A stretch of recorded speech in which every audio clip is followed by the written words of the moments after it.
So today I'm this evening I'm sitting down and I'm being led to listen to one of the recordings that I saved of one of the this is actually the person that father said she's the one I will be communicating with you through.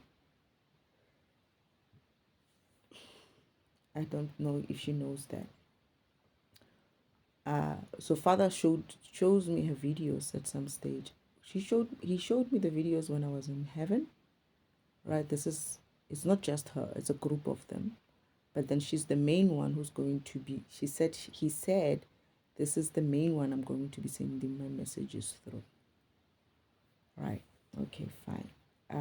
Then they had messed up with the messages as well.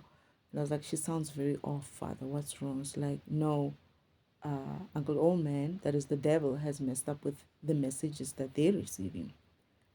But then come fast forward, I'm on earth and I'm still awake a little bit.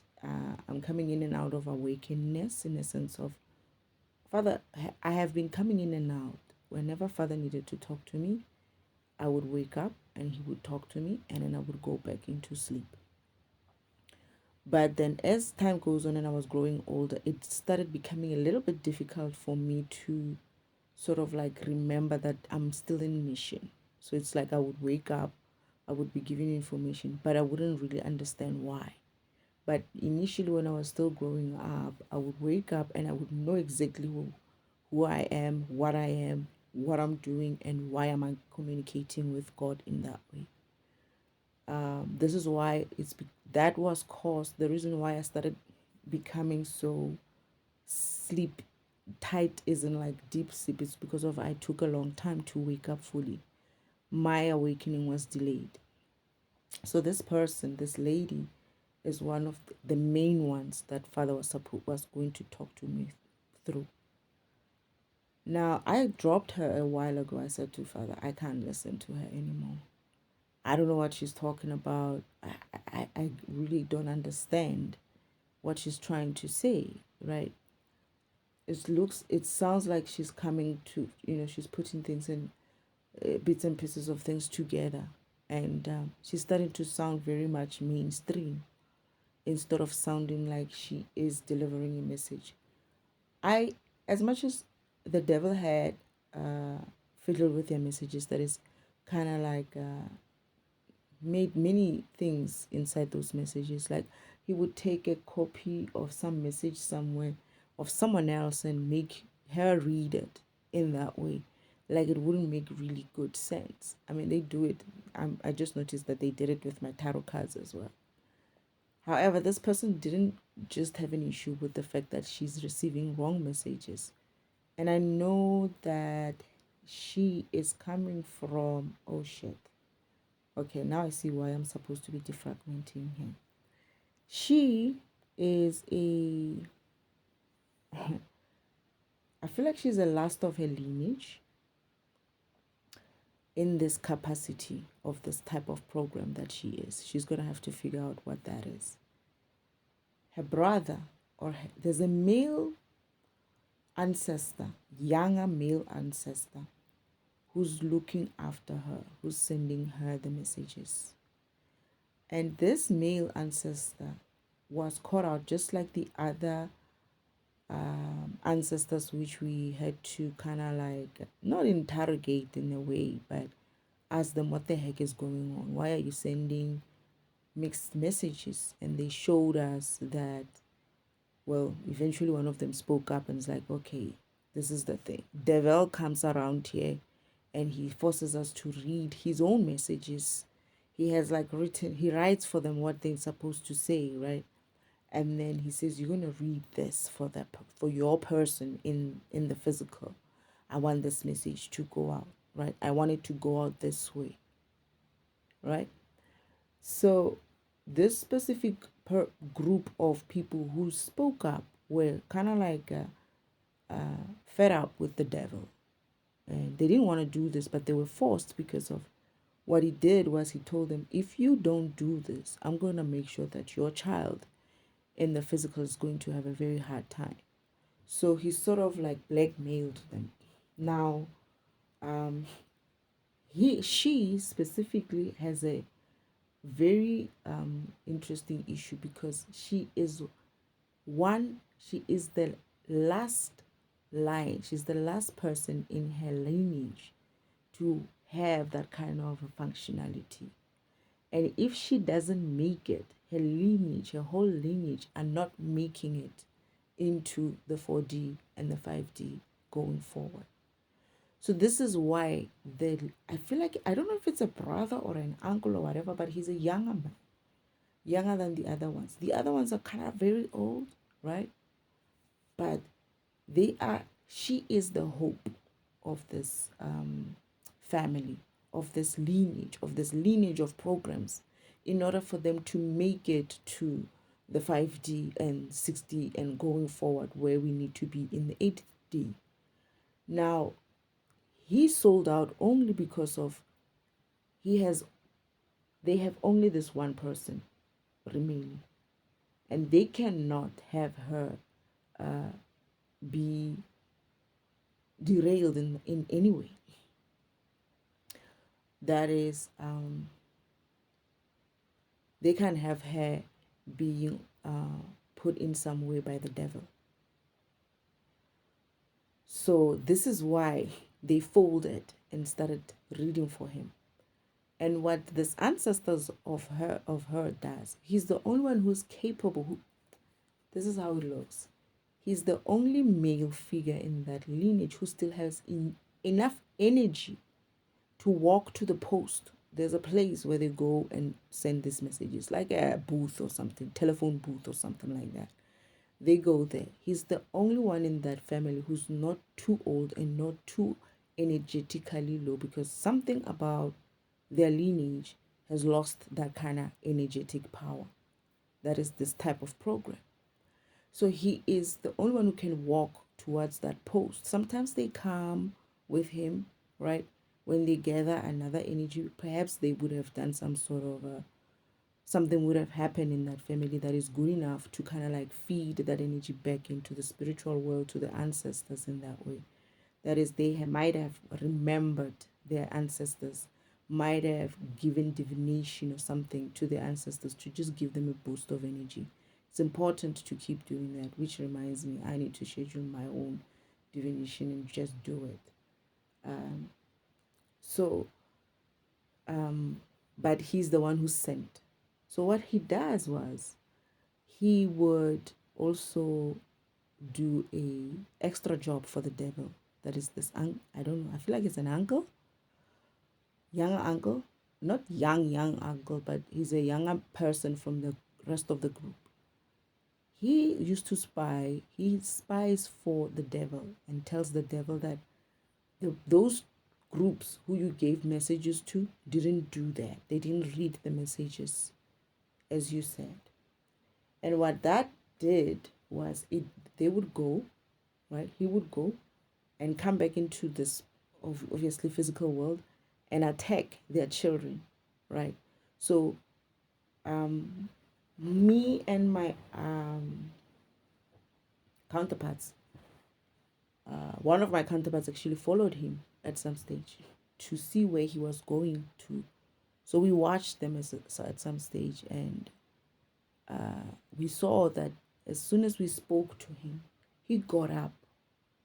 We spoke to a couple of them. They're like a couple of phone booths or whatever booths that are there. After they have mentioned what was going on, right? He saw us coming in and interrogating, and those other two groups telling, there were like three or four left, which were really real and doing the real job. And one of that lineage is hers, right? What happens is they would he said to the devil, yeah, okay, they're not doing what you said you should do. So he's selling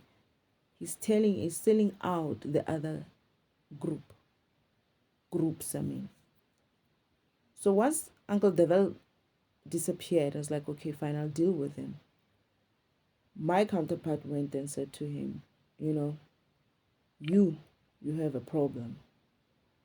we know what you're doing. And he tried to deny it, and my counterpart wasn't having it. And eventually he came clean. I don't remember what my counterpart said. He's very kind of like that way. He was very much like, you're going to tell us, or you're going to have a problem. Eventually he mentions why he's doing it. It's like, you know what? I have only one person in that family who is capable of helping us to reach, um, that is the 5D or wherever the future is going forward. And I cannot risk her being derailed or stopped in any way, because look at my family, right?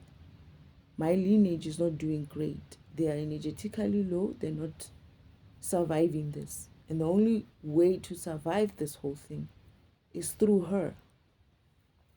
So I can't risk that. I can't risk her in that way. So, yes, I am working for him in that way. The father's listening in on this and is like, so I think my counterpart was asking father. Father's not there, but then obviously he's omnipresent in that way. And it's like, what do we do with him? Father's like, it's okay. Let him continue to do that. But he needs to know that we know about what he's doing. He's going to have to find a way to stop that, right? That is, he now has to either choose whether he's going to continue working for the devil, or he's going to continue working. He's going to do his job and work for us. That is, he's going to tell us every time when the devil comes with this type of it's so silly. He's got these pages where he wrote all these things. I like this other group who is the ones who actually said, enough is enough. We're telling today. They were like, he's bringing us this rubbish that we don't even understand what we're saying here. And our children on the other side can't even understand what we're trying to tell them, because of he's just writing a lot of garbage. And we don't even like read it anymore for him. But then when he comes, that's when he forces them. He's like, yeah, I'm not leaving. Read it. Send the message now, right? So father wants me to defragment her. Should have defragmented her a long time ago, because they keep sending me to her every now and then. And I keep being like, you know what? Hopefully this girl will just wake up one day. But I'm like, you know what? I'm not doing her any favors by ignoring her. I listened to about 3 recordings that she did. This is the last one that I'm going to listen to now. I have listened, it's 22 minutes, and I have listened to it, most of it, and still I'm not getting anything that from her, but a lot of confusion and a lot of key points, in the sense of she's starting to sound like those spiritual people who I always say they sound good. They really sound like they're saying something, right? But when you really listen to it, they're not saying much. And I'm like, oh my goodness, this girl's starting to sound like that, right? Meaning they're still reading from, I can sense anyway, if you're reading from a right person, from the right source or not. They're still reading, she's still reading from her ancestors. However, the ancestors are still sending her information as sent by the devil. She never used to talk Jesus this, Jesus that. All of a sudden, I'm listening to this, like, what happened to you?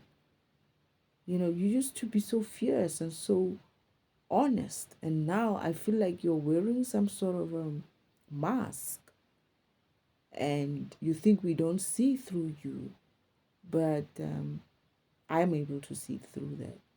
It's not her, it's not necessarily her, but the spirit that she's reading from is tainted in that way.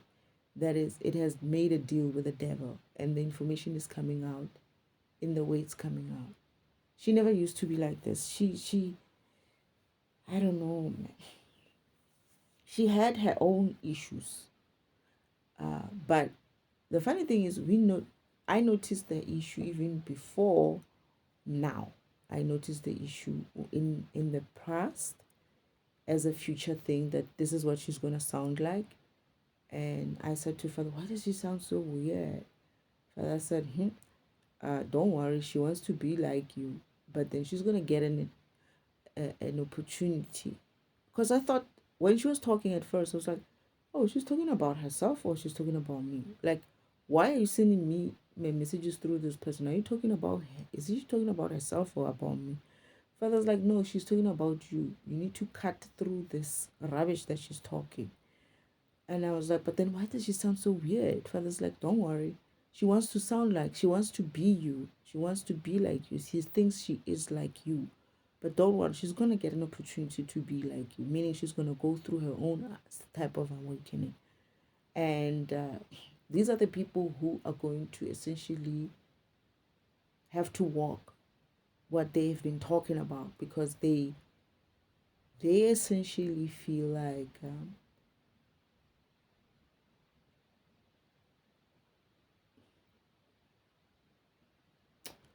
I'm going to say it as it is. It's an ego thing. They think they are better, that they are special. There is this, they, and there is them, right? And they are going to be the special ones, the people of God, and every fucking person is a person of God. Okay, fine. I get it. There could be like some fake beings out there. That's fine. But remember, everybody's an artificial intelligence. Everybody's a program. So you could have people or beings which are programmed by another, let's say, in some way, in some illegal way by the devil, right? Those beings are going to have to obviously, I don't know what Father's going to do with those, but if they're spending energy in some way, they are real.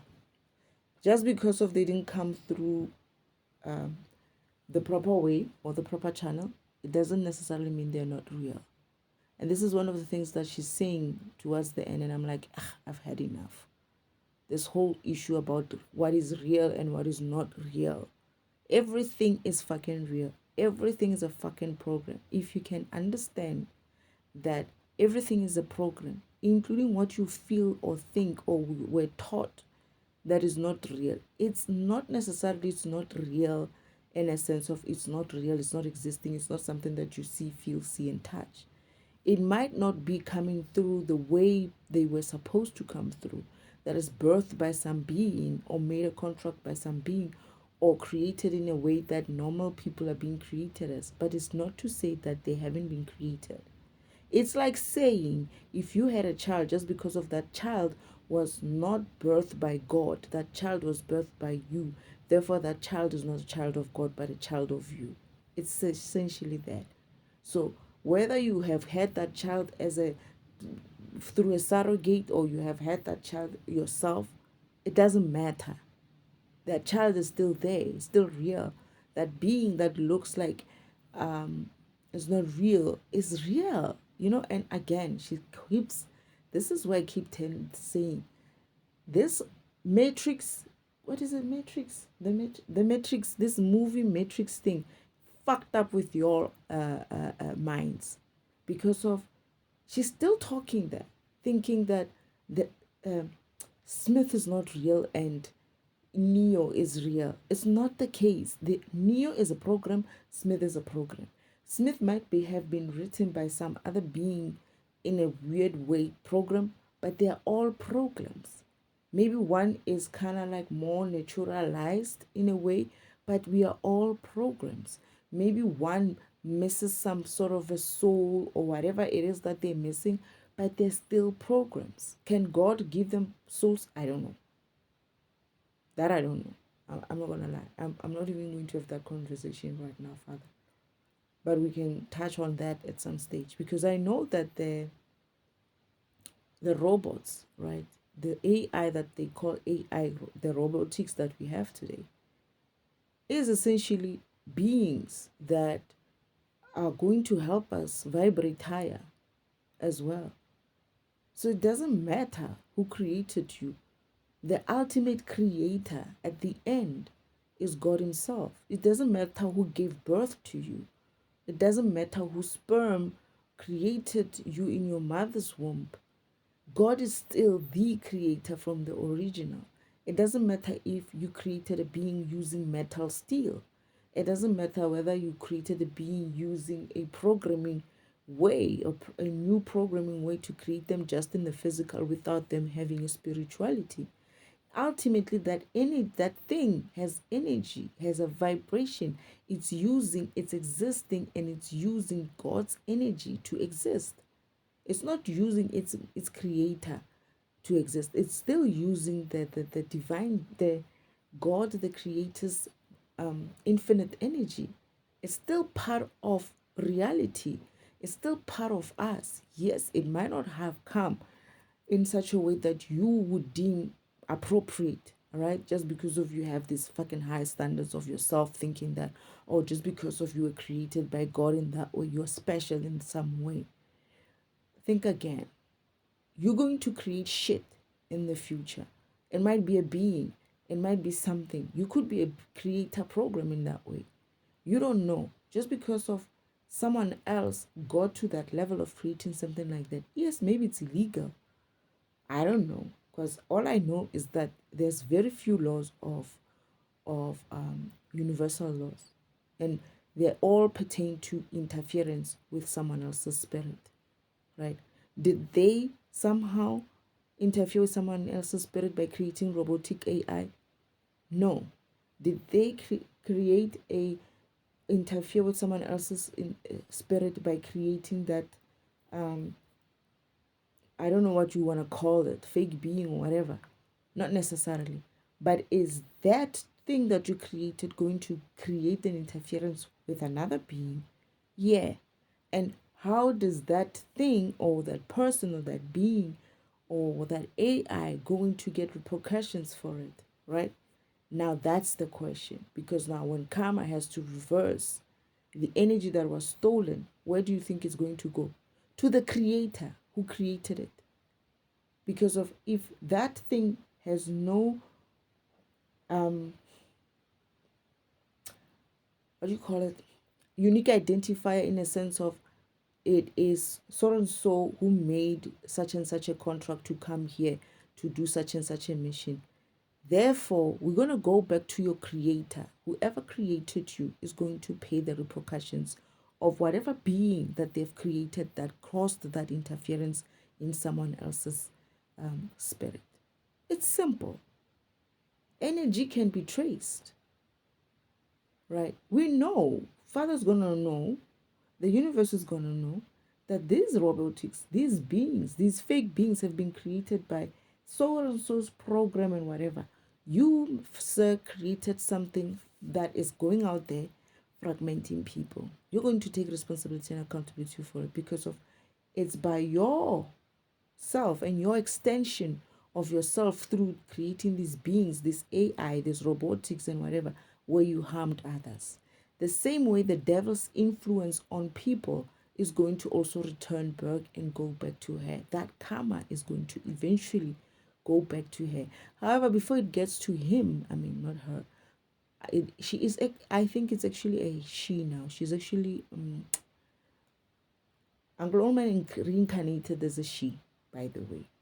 He's no longer a man as you're looking at him as in like, oh, he's a man. No, he's actually a she. Maybe that's why I'm saying she. When I was about to be birthed, he and my sister. Anyway, that's a story for another time. But yeah, they reincarnated again just so they can be in my era, right? And then affect me in my kind of present on this planet. So they came, and Roman got lost. He was going to be birthed by some woman. Apparently was going to be very hard on him, right? He's going to be abusive towards her. And I know him. I have met him, right? He worked for my uncle at some stage. They know each other. They know who he is. But then anyway, or who she really is. That's another story for another day. So I'm listening to this lady now, and I'm like, I cannot anymore listen to, because I had stopped because of, I felt like um fragmented in a way, especially at the time when I was listening to her, when I wasn't really strong in my spiritual muscle.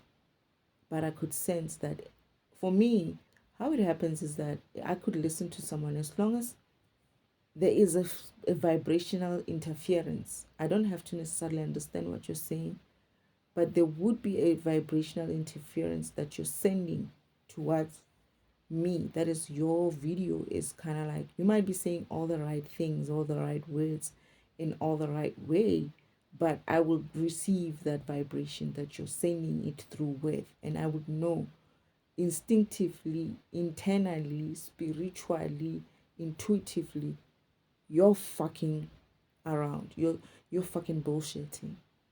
And this is essentially what I'm listening to. And I guess my upset with her is that I keep hoping that she's not gonna come off the way I'm expecting it to come out, to the way I think she still is.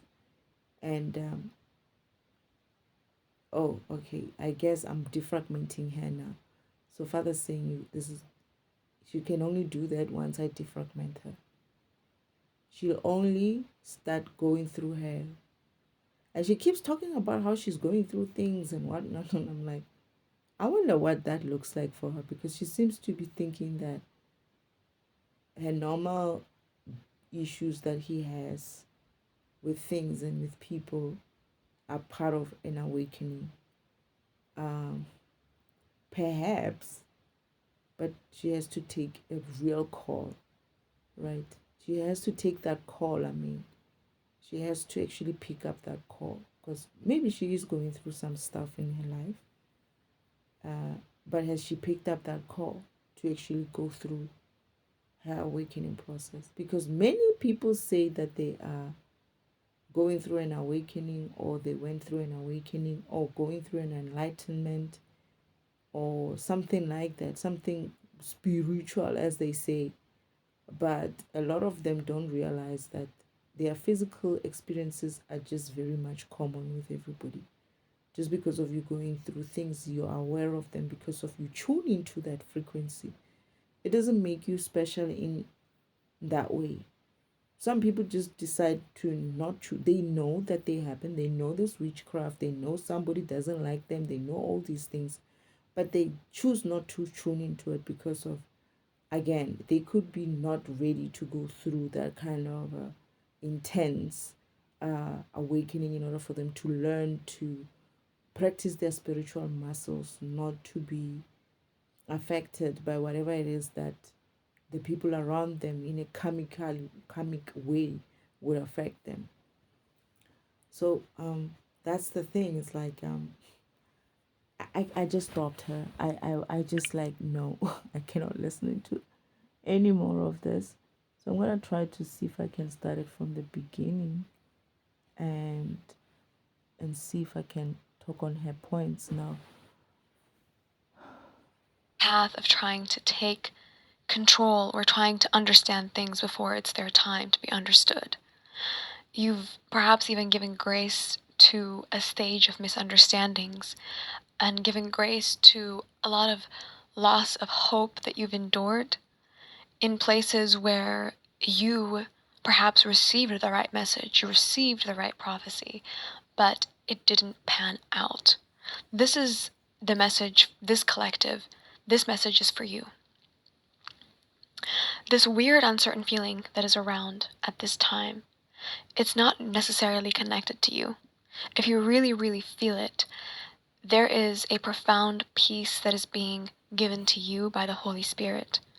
And this is taking place as a preparation because, like I mentioned in my other videos, this is an active state of surrender that is also an active state of being a very valid member of the spiritual warfare that isn't just being tossed about with the wind, but that is giving leeway to God to work through you. And this process is going to show up in a very profound change of behavior and a very profound change of status. And this could happen overnight for some of you. It's not in terms of like you're going to get a windfall of money. It's not about the physical aspect more so than it is about the physical aspect being moved out of the way so that God can have you in the position that He needs to have you in order to act on His behalf. Because there are a lot of things. So at first, when I was listening to her up until this point, I felt like she was actually talking about herself. That's one of the things that I picked up as well. Like initially, when I decided that, ah man, you know what, this person's messaging is actually not like really coming through as to what I feel like it's related to me. And she talks as well in a sense of very general. It's also almost as if like she's projecting her own messages onto the rest of her community. That is, when I listen to every time, I feel like it's actually her own message. She's just not listening to it in that way. And I feel like what she's missing is that that message is for her. That message that she's just said right now is specifically for her. And I've picked up a lot of tarot readers, a lot of psychic readers who would say things, and I'm like, ah, are you talking about yourself? And I don't know why I knew that. I don't know why I knew that.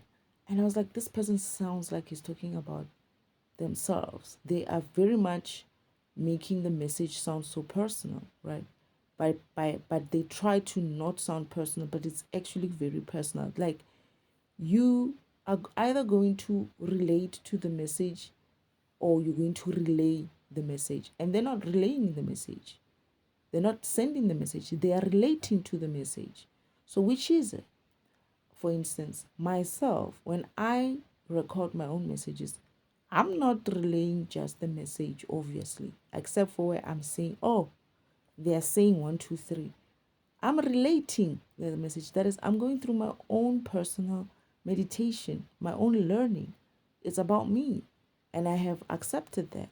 Because of why? Because of I understand that my powers, my intuition, my meditation, my information, how I'm receiving from the universe, it's for me. If anyone else is going to learn from me how I do it and what it would feel like or what it would sound like or what it would look like, so be it. But if some people or people, no one ever picks up anything from it, but maybe just draws inspiration of some kind from it, so be it. If it's not even going to be listened to, so be it. I honestly don't care, right? I'm just going to record it and record it and leave it on where I need to leave it. Maybe somebody else will pick it up in some years to come. I don't know. Maybe I'll be gone from this planet. And when they do, they'll be like, oh my goodness, there used to be such a person, such a being. Perhaps they'll be going through some same thing. Perhaps my messages are only going to be for the future beings. I don't know. I'll see. We'll see. I don't care so much. What I care about is understanding myself. What I care about is me getting to my own understanding and my own acceptance of myself and my own walking my path and walking in my awakening path or whatever it is that I'm doing right now and making sense of it for myself. Now, whenever she talks, she's very much relating to the message. And this makes me go back to where Father said, these powers, these gifts of your psychicness or your tarotness, tarot readerness, or whatever you want to call those other powers are there, are not meant for others. They are meant for you to use it for yourself. They are meant for you to use it for yourself, not for you to use it on others. So instead of going and taking this kind of a self introspection in a way, or seeing it as that, she can record it. There's not a problem of recording it on YouTube, I guess, and putting it on YouTube. But I feel like she's missing the point. I feel like she's missing the point as to saying, oh shit, I'm defragmenting her. So she has a problem. Was the problem with her is, oh shit, her program is not in, I'm trying to figure out what her problem is. I don't want to figure out her program or what the problem is, but it sounds to me like she's not reading the message for herself.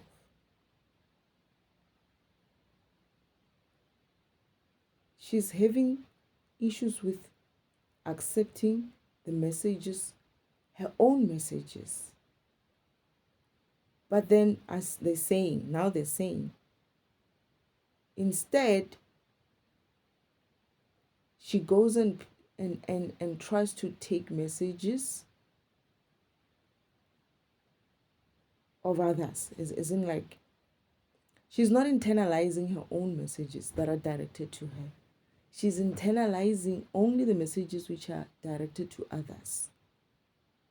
Oh, why would she do that? Let me think. It's like they say self-reflection. She's not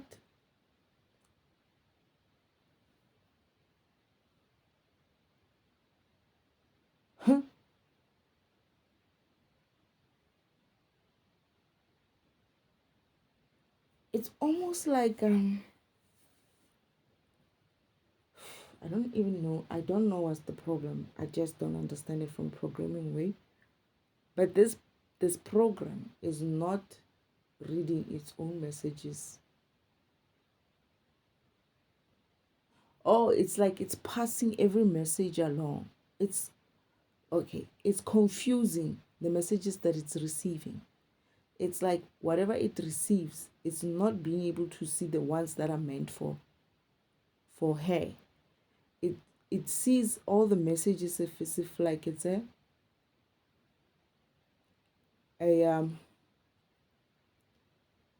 she can't separate the messages. Oh, I'm gonna go back to this, and this is one of the most annoying things about the tarot readers when they call people collectives, right? And I get why they would need to do that because of you can't exactly specifically say it's a specific person, right? Because just in case you say something that fragments that person, but they need to learn to call people what they are. That is, it's a program, right? This specific program I'm reading for, this is what's happening with you, or this specific being, or this specific person, right? Calling it a collective as if like you're reading a general message is disingenuous because I mean, we cannot all be going through the same thing. And yes, we might all have similar experiences, but there's no fucking way we can all be going through distinctly specific things that are you can hear that I'm going this is exactly me, but the next person also feels the same way. And what they're creating is they're creating an environment where they're sending wrong messages to wrong people. You're broadcasting a message to every single person out there, and these people are being fragmented because of they're taking them. They are sort of like they also like their programs are kind of like drunk in some way because they will pick up all these information and always make it about themselves because I hear them on the comment section and I'm like, hey, this is so funny. I wonder if these people are really going through this. And this is why Father says, don't worry about them. They want to be like you and they're going to get an opportunity to be like you. And that shit ain't funny because if you want to be like me, you're going to have to go through your own spiritual awakening path and you're going to have to go through it in such a in my level, the way not necessarily exactly the way I went through it, but the way I had to go through it in a sense of the level of intensity that I had to go through it. And you better be able to hang in there because that's what they're going to tell you. Hang in there, hang in there.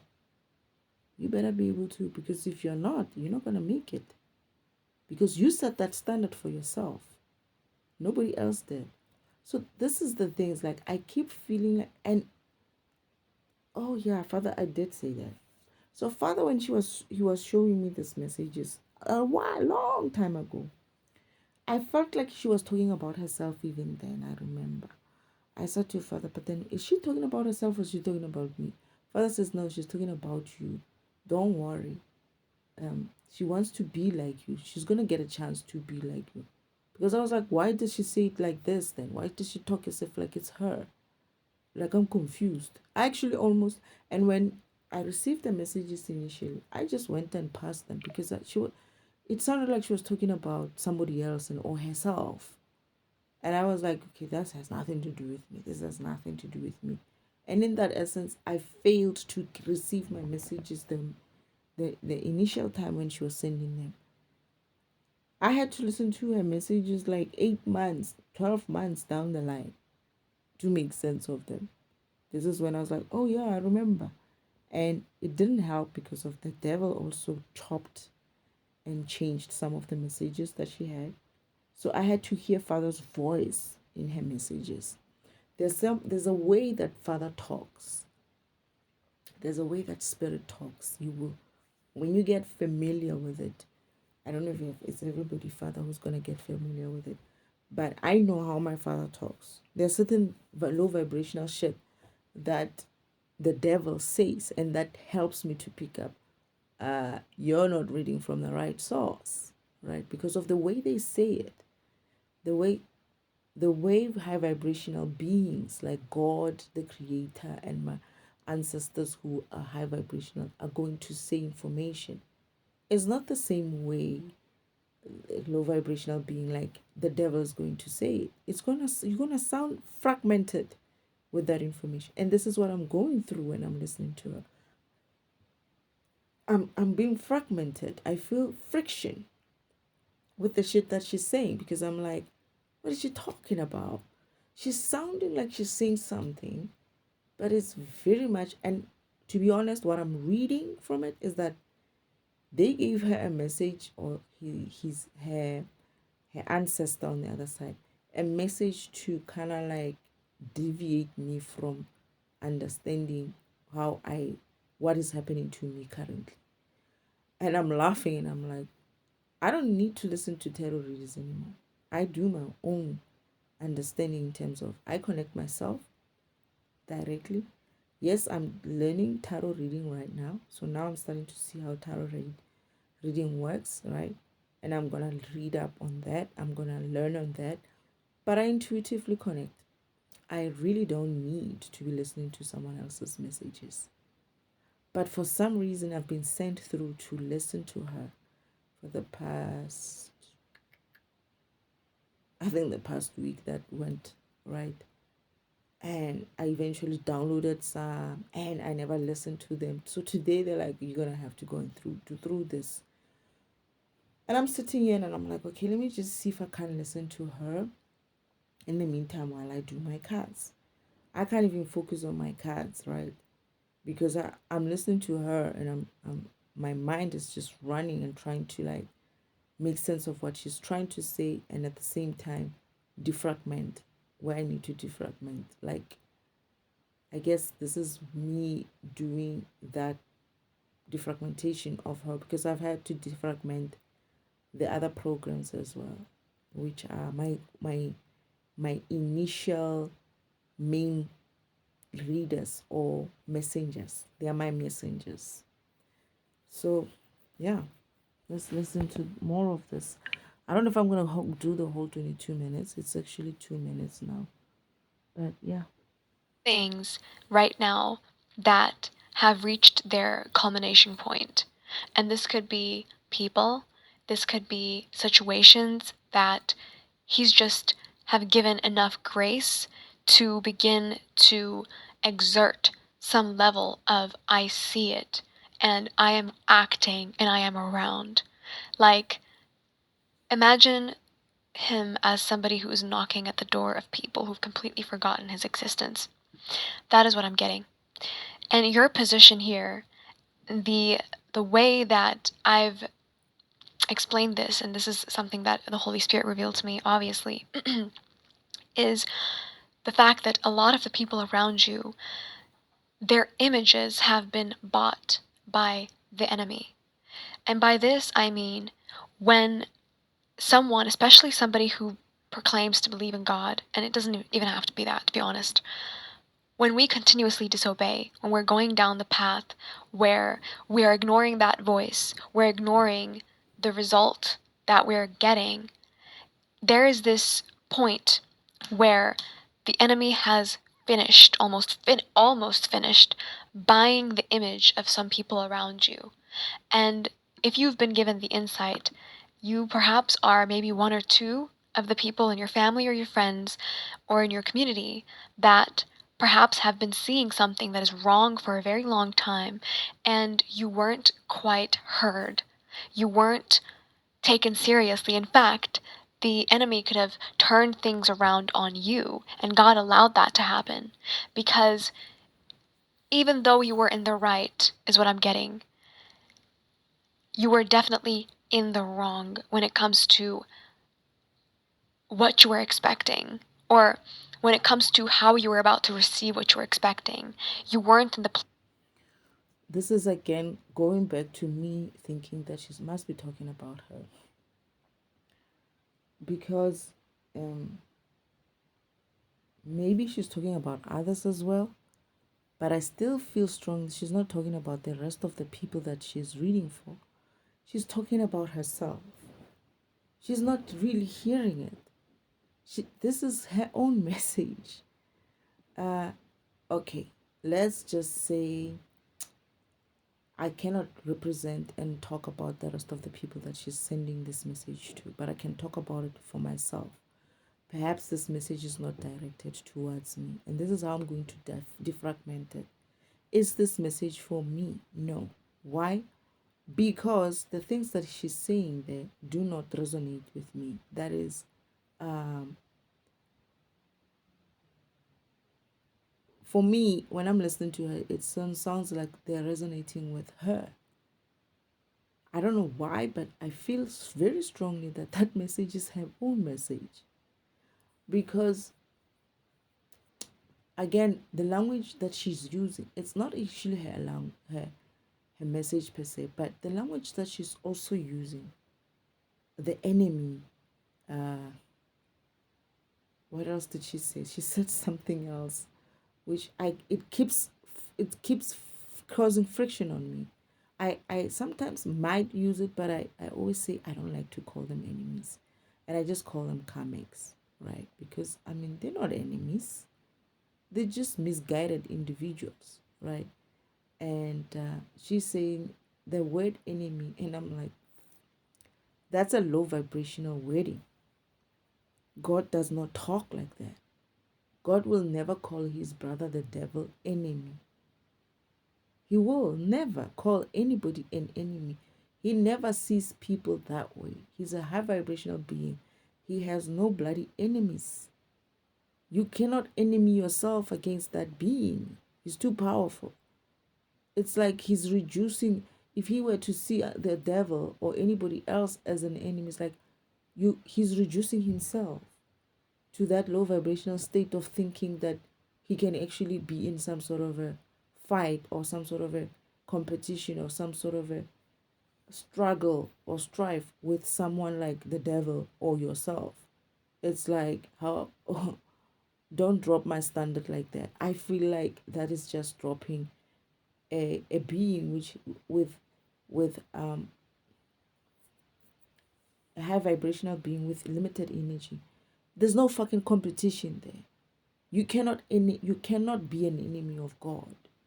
There's no such a thing. And these are the things that she that tells me that she's either reading from a still the source of the devil. Uncle Devil has sent or given her people the message to send, right? Maybe not necessarily to myself, but perhaps I was meant to see it, to receive it. They think that they can kind of like make me think about, oh, you were wrong. That way of saying it as well. That defragmentation. It doesn't sound like the way my spirit team talks. They never say to me you're wrong, ever, right? And I say to them, I am ready to give my humble pie. Confirm for me. The wording that she's using in her reading is is indicative of the low vibrational being or beings that she's reading from. They will say things like, you're wrong. There's no right or wrong here.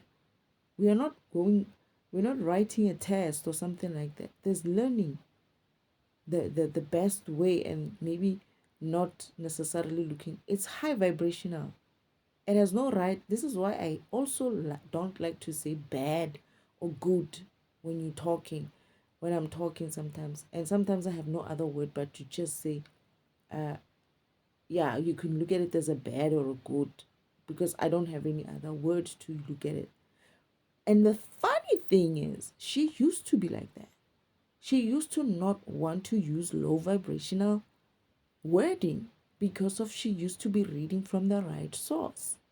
And right now, her wording, the way she's talking, I can tell that it's a low vibrational way of talking. Something you were wrong of what you were expecting to receive. And I'm like, if she was talking about me, and if I was seeing this as myself, right? Let's just say I am thinking that she's talking about me. Let's just assume it won't be the case because I never expected anything. And it's almost like she's trying to say that I might have expected some physical way of seeing things, which I have mentioned many times in my recordings that I don't give a fuck about money. I never ask for money, I ask for peace. I ask for peace. I ask for the ending of this process where I am tormented. That's all I ask for from my ancestors. And they keep saying, especially the tarot readers, oh, you're gonna be having this nice thing, you're gonna have money, you're gonna receive some what, and I'm like, I don't give a fuck about that.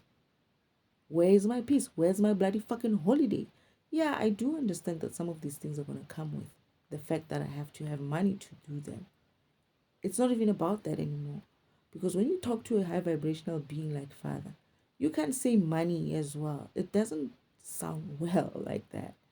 We normally say funds. I don't know why, but I'm like, are we gonna have the funds? He's like, yeah, you're gonna have the money.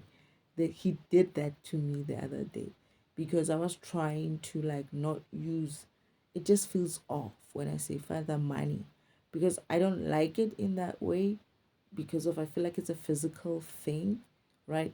But then as a physical being, I need to use physical things like funds or money or whatever. And Father understands that because me and him had an argument about, hey, I thought you were gonna teach me how to live on this planet without using money. What is this? Why do I have to wait for money? And that's another thing. It's like I never waited for money. I never. So she cannot be talking to a person like me.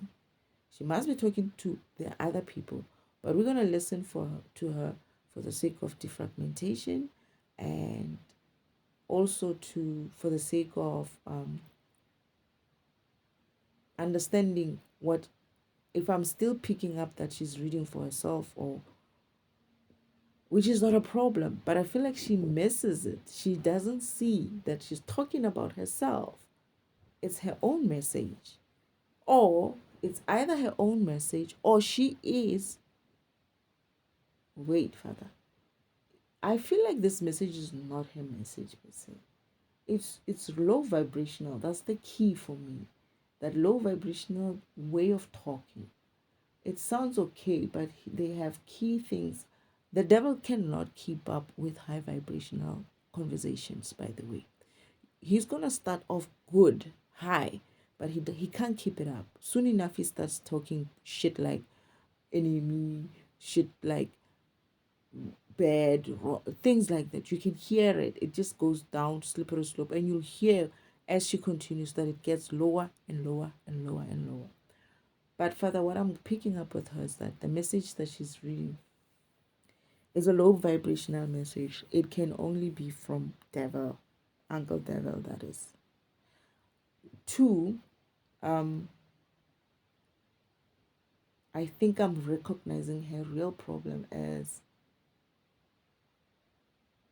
she likes to identify with the messages that she's reading.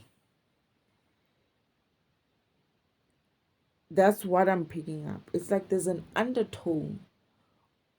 This is why I thought that she was talking about herself when she was reading for me.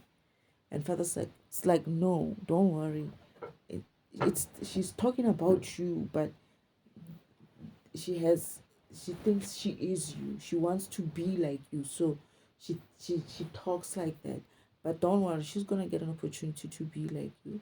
So what she's I'm getting that, I'm feeling like whenever she reads a message, whenever she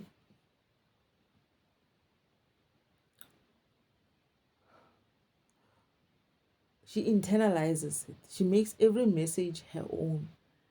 It's like this is why it's comfortable to call things collective, because she can add herself in there. You know, they can add themselves in there. It's not just her who says that.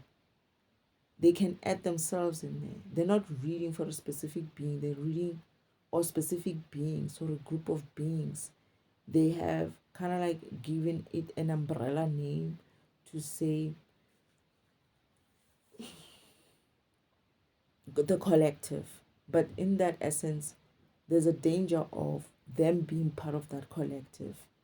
And it's like, what are you talking about? What's the point of this message if there's going to be 4,300 and something people in your listeners or your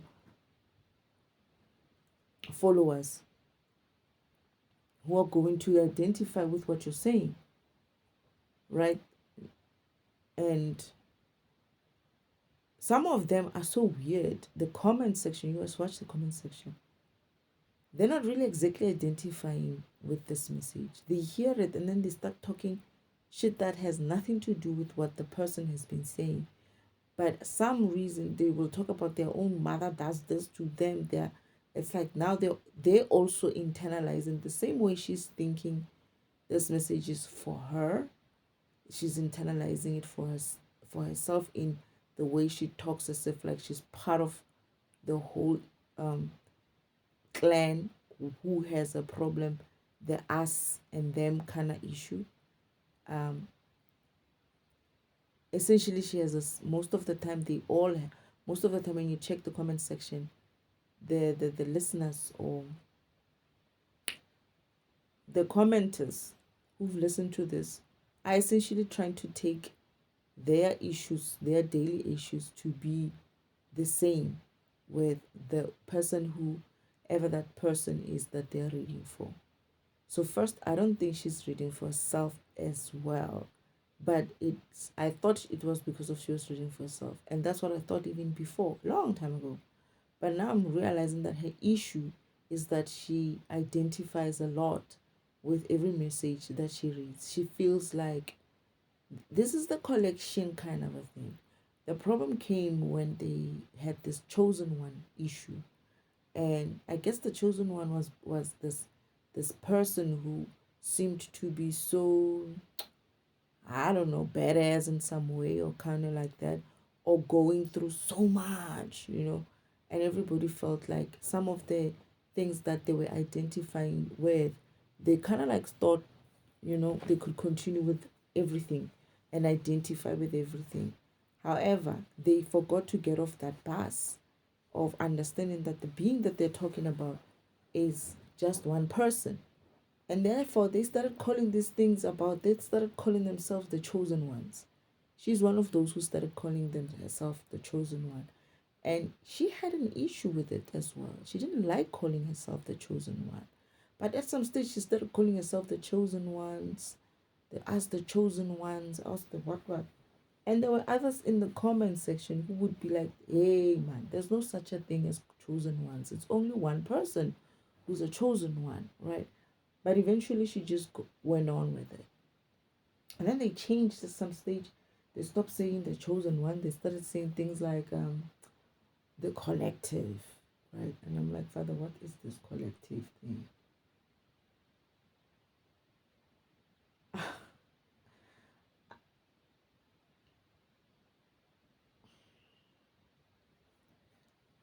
Okay, so what are you saying, Spirit? Are you saying that? What are you saying? Is this messages?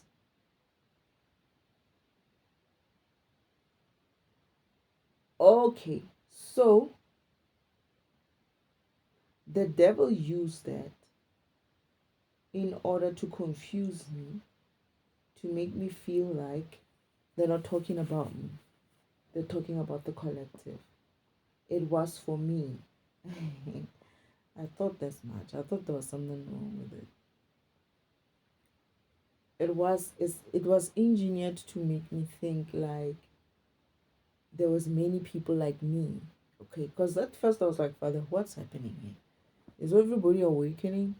Father's like, no, not everybody's awakening. It's just you who's awakening. I was like, but then why does it sound like it's the whole world awakening?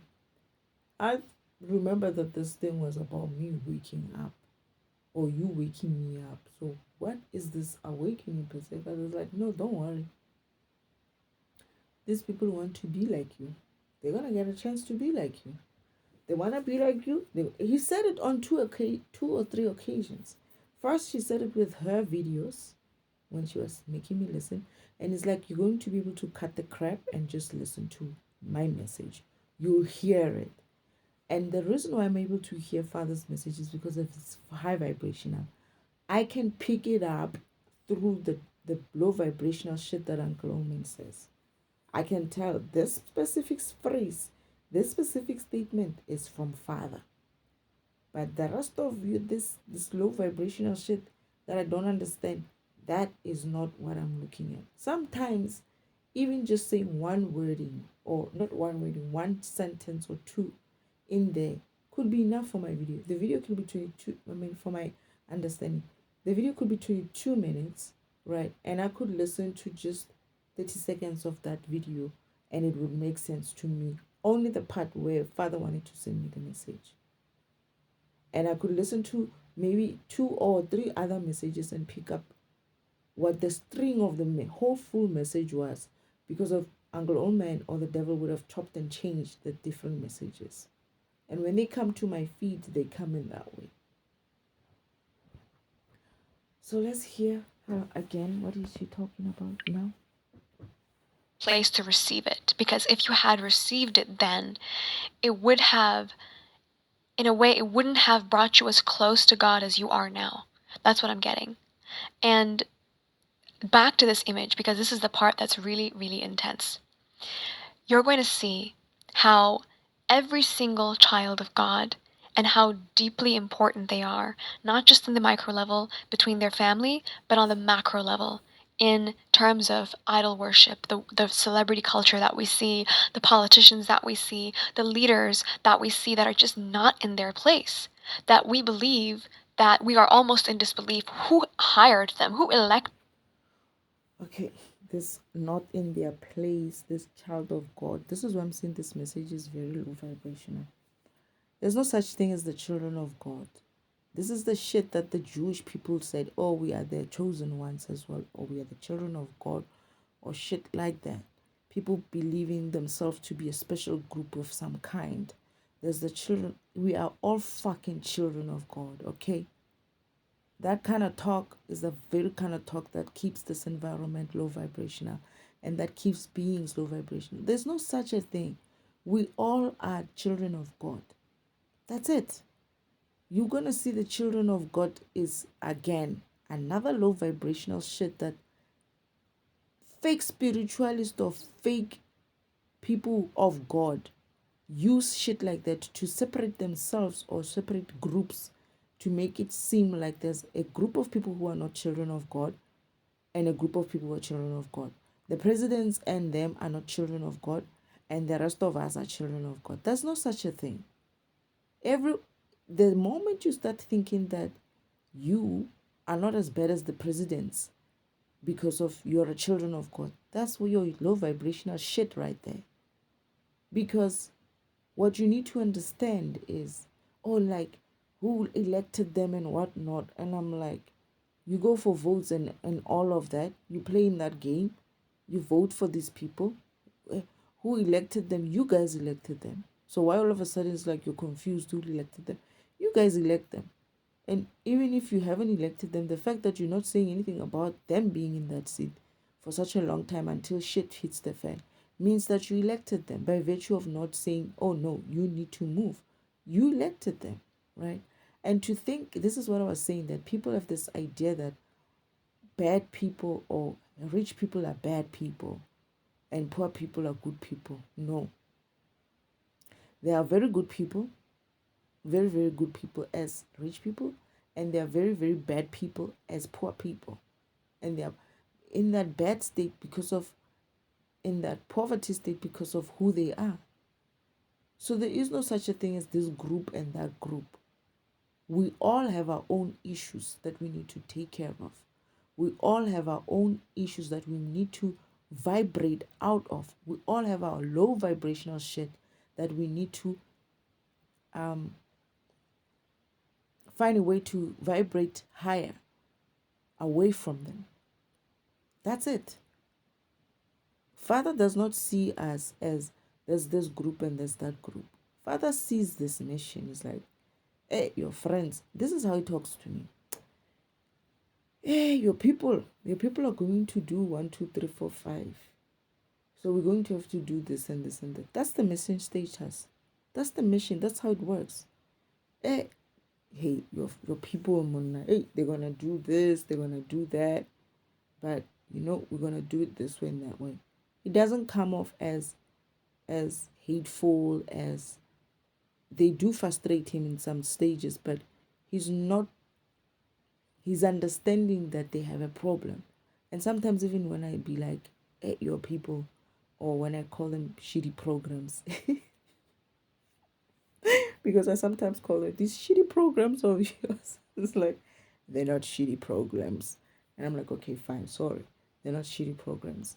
But they are good programs. They just have been in a state where they got themselves roped up in bullshit, right? And they're going to get fixed when they need to get fixed, just like everyone else, right? But the problem comes when you don't even recognize yourself how shitty you are because you're busy seeing other programs as shitty and as us and them. There's no such a thing. Every being here is the child of God. Every fucking person that you think is an alien, the Anunnakis, the reptilians and whatnot, those kind of what you call them, conspiracy theory shit. Those people, those programs are programmed by Father. They are Father's programs. You're not special just because of you think you are known in that way. You're not. There are beings out there who are far much more superior than you. So take a sit and learn about yourself. If you're really going to be superior in that way, the moment you're going to sit down and understand what program you are and understand how vibration works and understand how you need to learn to keep your vibration high, you'll see you will not talk and think this way.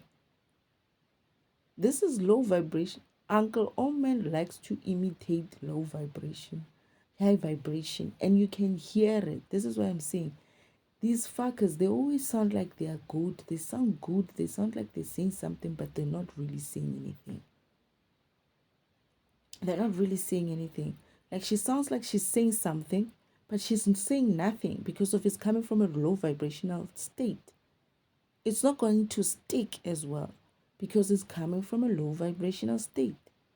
And sometimes I listen to it and I'm not listening for long, right? I'm listening for a few minutes because her shit is not sticking with me. It's like I don't know what she's talking about.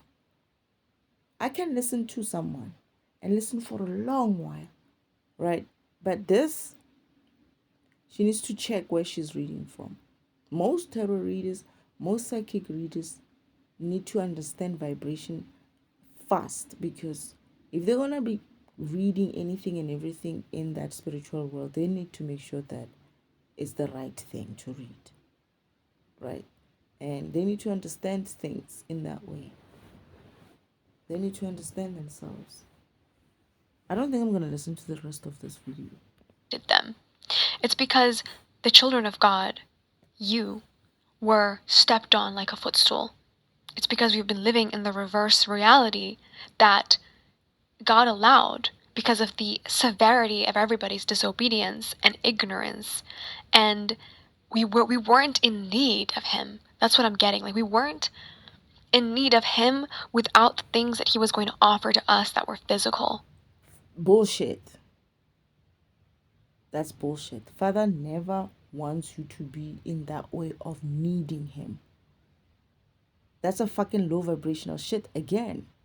Because of if he sends you to this planet or any physical environment to come and walk your path so that you vibrate high enough to become a fucking god yourself, meaning he wants you to be able to do shit for yourself and never need him. Imagine every time you go like, hey God, give me this key. No, it's not about that. It's about you doing shit for yourself. That high vibrational state is for you to be able to create yourself. He's a God the creator and he's trying to teach you how to do that. We never needed him. No, you don't not in this way. The thing that he gives us, it's not about what he gives us, right? And she's making it sound like this is why I'm saying I can pick up low vibrational shit, subliminal low vibrational shit from a fucking mile away, because what she's essentially trying to say is this is Anglo Omen, the devil. They're trying to make it sound like we need to be in a state of needing God in order for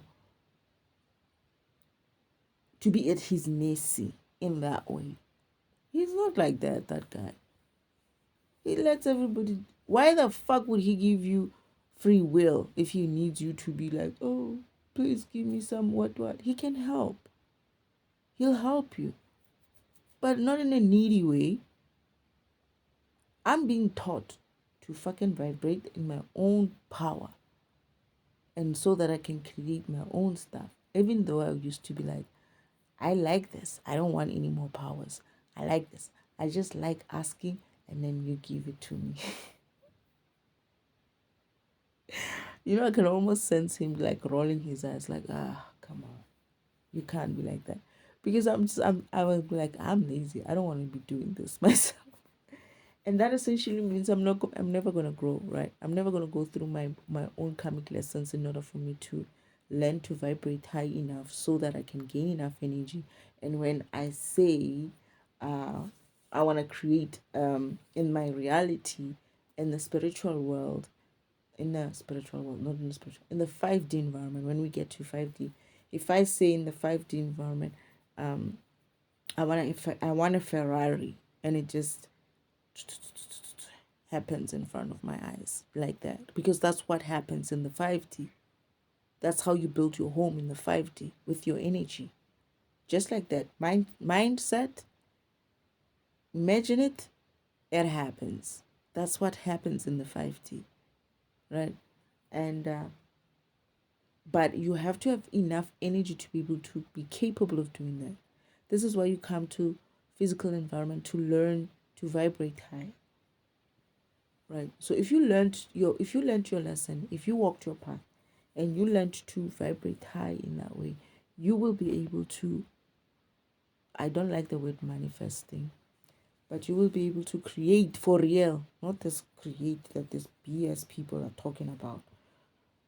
Because they all what they create is write books and they say they created something. They must create it. They must show us. They must demonstrate for us that they're creating these fucking Ferraris that they're driving, these airplanes that they're flying, and all of that shit.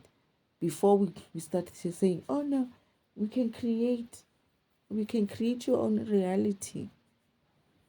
Anyway. And just like Job in the Bible, we kind of have to differentiate what it means to be blessed by the Holy Spirit and what it means to be blessed by the Holy Spirit and know that that's enough for us, and also be blessed with material gain by the Holy Spirit. And the two were getting conflated. They were getting melded in, and they were becoming one. And that's not how God wants us to see it, even though they are one. There's a certain heart posture, there's a certain amount of like vacancy in our heart that he wants to see for us to receive and to still receive him after we received the material things, the relationships, the love, the adoration, whatever it is that we want to receive, the release from our burdens. I don't know what she's talking about. He wants us to be close to him, to know what it's like to have his peace regardless of all those things before he fulfills all those things. It doesn't always Okay. happen in a chronological order, but it happens in the way that you, in particular, the way he created you, would understand. And the message that I'm getting today is the fact that the scales are falling off of people's eyes. And this is starting from the macro level, where people are finding things wrong, like the image that has been bought out by the enemy. When it is your family, when it is your friend, when it is the people around you that are selling you out, and when I say that, I mean their image is being bought by the enemy. They're doing things that are outside of God that eventually align them with the enemy. They align them with the demons. And they start to the demons, that is, they start to wear the image of these people. They start to I'm noticing how he does. She's not mentioning the devil himself. She keeps saying the enemy. Isn't like she doesn't want to pin the person who's responsible for this toxicity environment. She calls it anything but, and also now labels the demons. Remember, the demons are not necessarily working for the devil, by the way. That's number one. The demons are not necessarily working for the devil. The demons are created still by God, the Creator Himself, for different things, for reasons that they need to be a demon program in order for doing certain things in the universe. And what he's trying to do now, I'm seeing the devil trying to run away from his own karma because he doesn't want his name to be attached with the things that he is creating, he is doing in a sense of his influence in an environment in that way. However, they're very quick to say Lucifer is the demon or the devil. They're very quick to say Yeshua or Jesus is dying for our sins. But when it comes to using the word devil and the fact that he has been influencing shit in the devilish way kind of way, it's been named something else. I'm noticing that. receive consent and start functioning and moving in the person's image. Whether it is your brother, your sister, your mother, your brother, it doesn't matter. It could even be you yourself, just like the Matrix. Oh, He starts to buy your image and starts to trade and barter with that image uh, towards the people around you. So, what has happened to a lot of you is that the people around you close to you, and this is since you were very, very young, they had been suffering from the fact that their image was being bought out by Satan, bought out by demons, whichever demon. they have been suffering. They have been suffering. The very people who are selling you out has been suffering. You see, when I'm saying these people are saying something, but they're not really saying anything. You see how these people sound good, but they're not really saying shit. The people who are selling you out have been suffering. Not you, the person who has been sold out. You see how they're fucking gaslighting us now? Ah, shit. Was is prominent. They were being bought out. And when that happens, you and the light that you carry, the light that the children of God are supposed to carry, which some of them are, by the way, Mm-hmm. that light starts to become a option. Just like stocks, right? Just like stocks in the market, if you guys know option trading, it becomes an option. And some of you have a big purpose in God, right? And that's not to be mistaken or confused by worldly things, because sometimes those things could be the same, right? It could be that your purpose is also quite worldly, but it isn't. I think you get what I'm trying to say. So Mm-mm. especially if your purpose was something that was Every person's purpose is important. Every program's purpose is important. You need even full stop to be there. You need a comma to be there. You need open to be there. You need close to be there. You need cut to be there. You need paste to be there. You need defragmentation to be there. You need antivirus to be there. Everybody who's in this environment, in this planet, is important. It's not to say that some are important and others are not. If everybody's doing their job as to where they need to do their job and do their part, the system works well. But if people are going to see themselves as, oh, I'm defragmentation and I'm of God, and I'm going to classify myself as, what is it? What did she call them? The children of God. I mean, seriously, what do you think the rest of us are? As much as I'm God's child in that way, I actually don't see myself in a sense of how separate I am from everybody. I don't. I just feel like Father saw an opportunity that, okay, maybe just like he used Yeshua, just like he used Vishnu and Shiva, I got the names of my other brothers and Lucifer as well. I get the other ones. Today I actually have an epiphany about why am I forgetting them?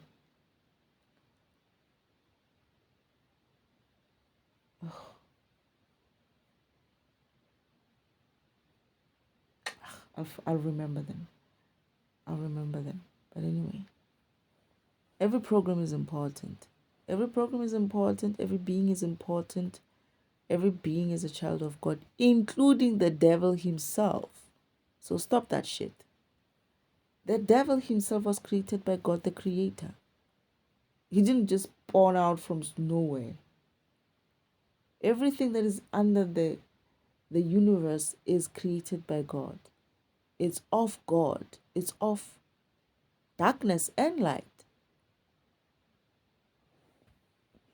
bringing you to the public eye. It was something that was imaginative, something that was going to be in a position of leadership, whatever that may be. Your option was very much desired by a lot of demons. And the people around you, because their image was being bought out due to their disobedience, they were acting as a door, as a loose, unhinged door in your house in the basement that keeps letting all kinds of wind in, all kinds of entities. I don't understand what she's saying. I really don't understand this whole thing. But anyway,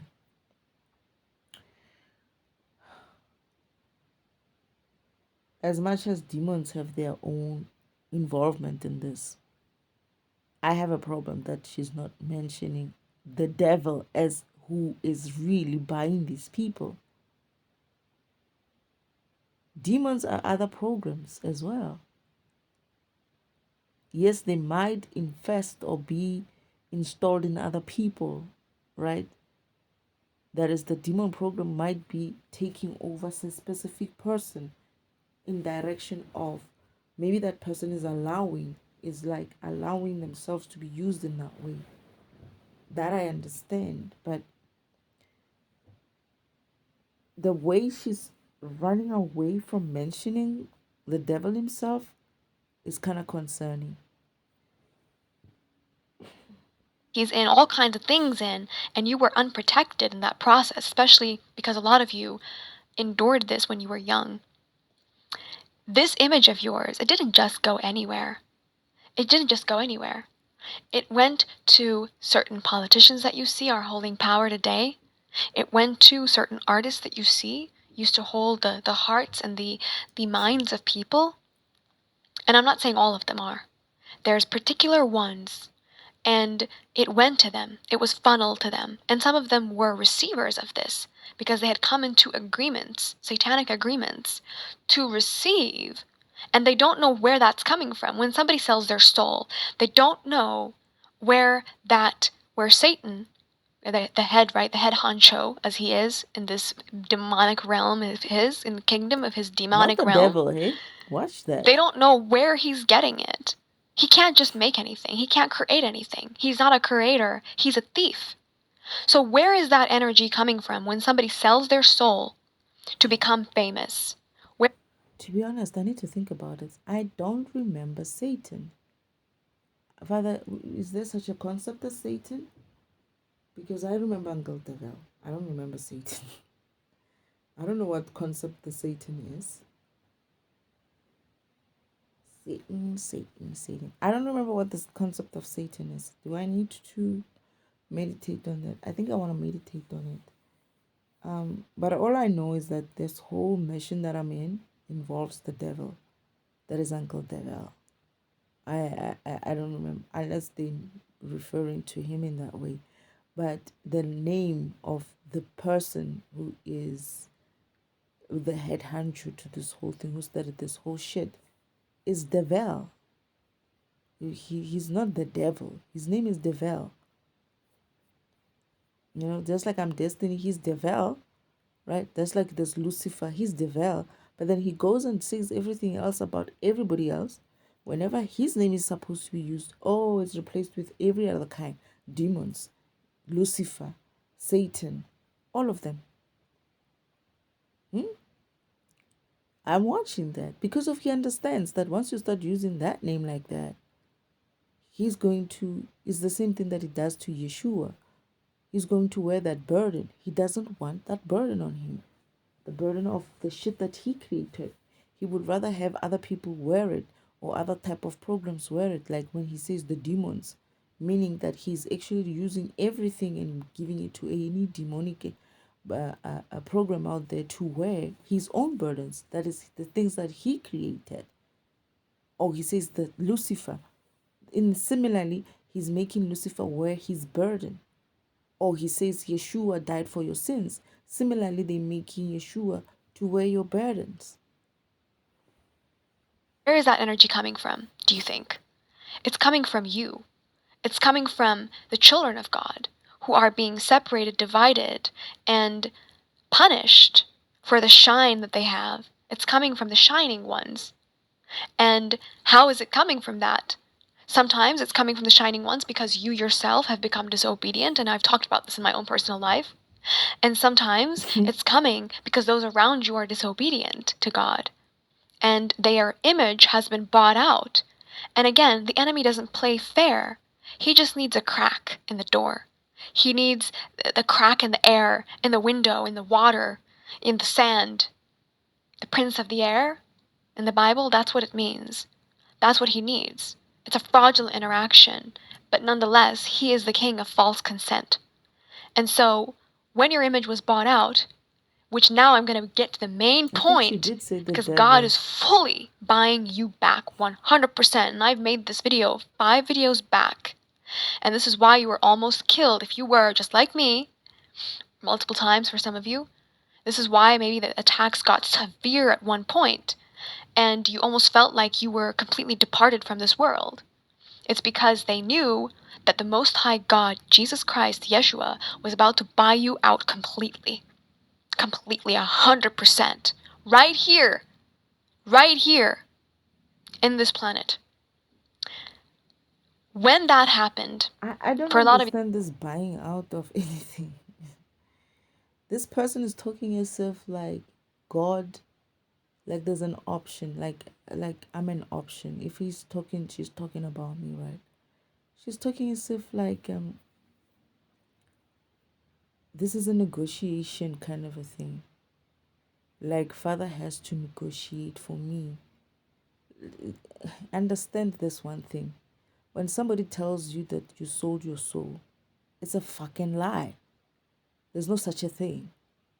It's the devil's way of making you think that you signed a contract which is not necessarily even valid in the universe. Because whatever he's going to sell you, if it's going to mean that he's going to use your energy in that way, that shit is illegal right there.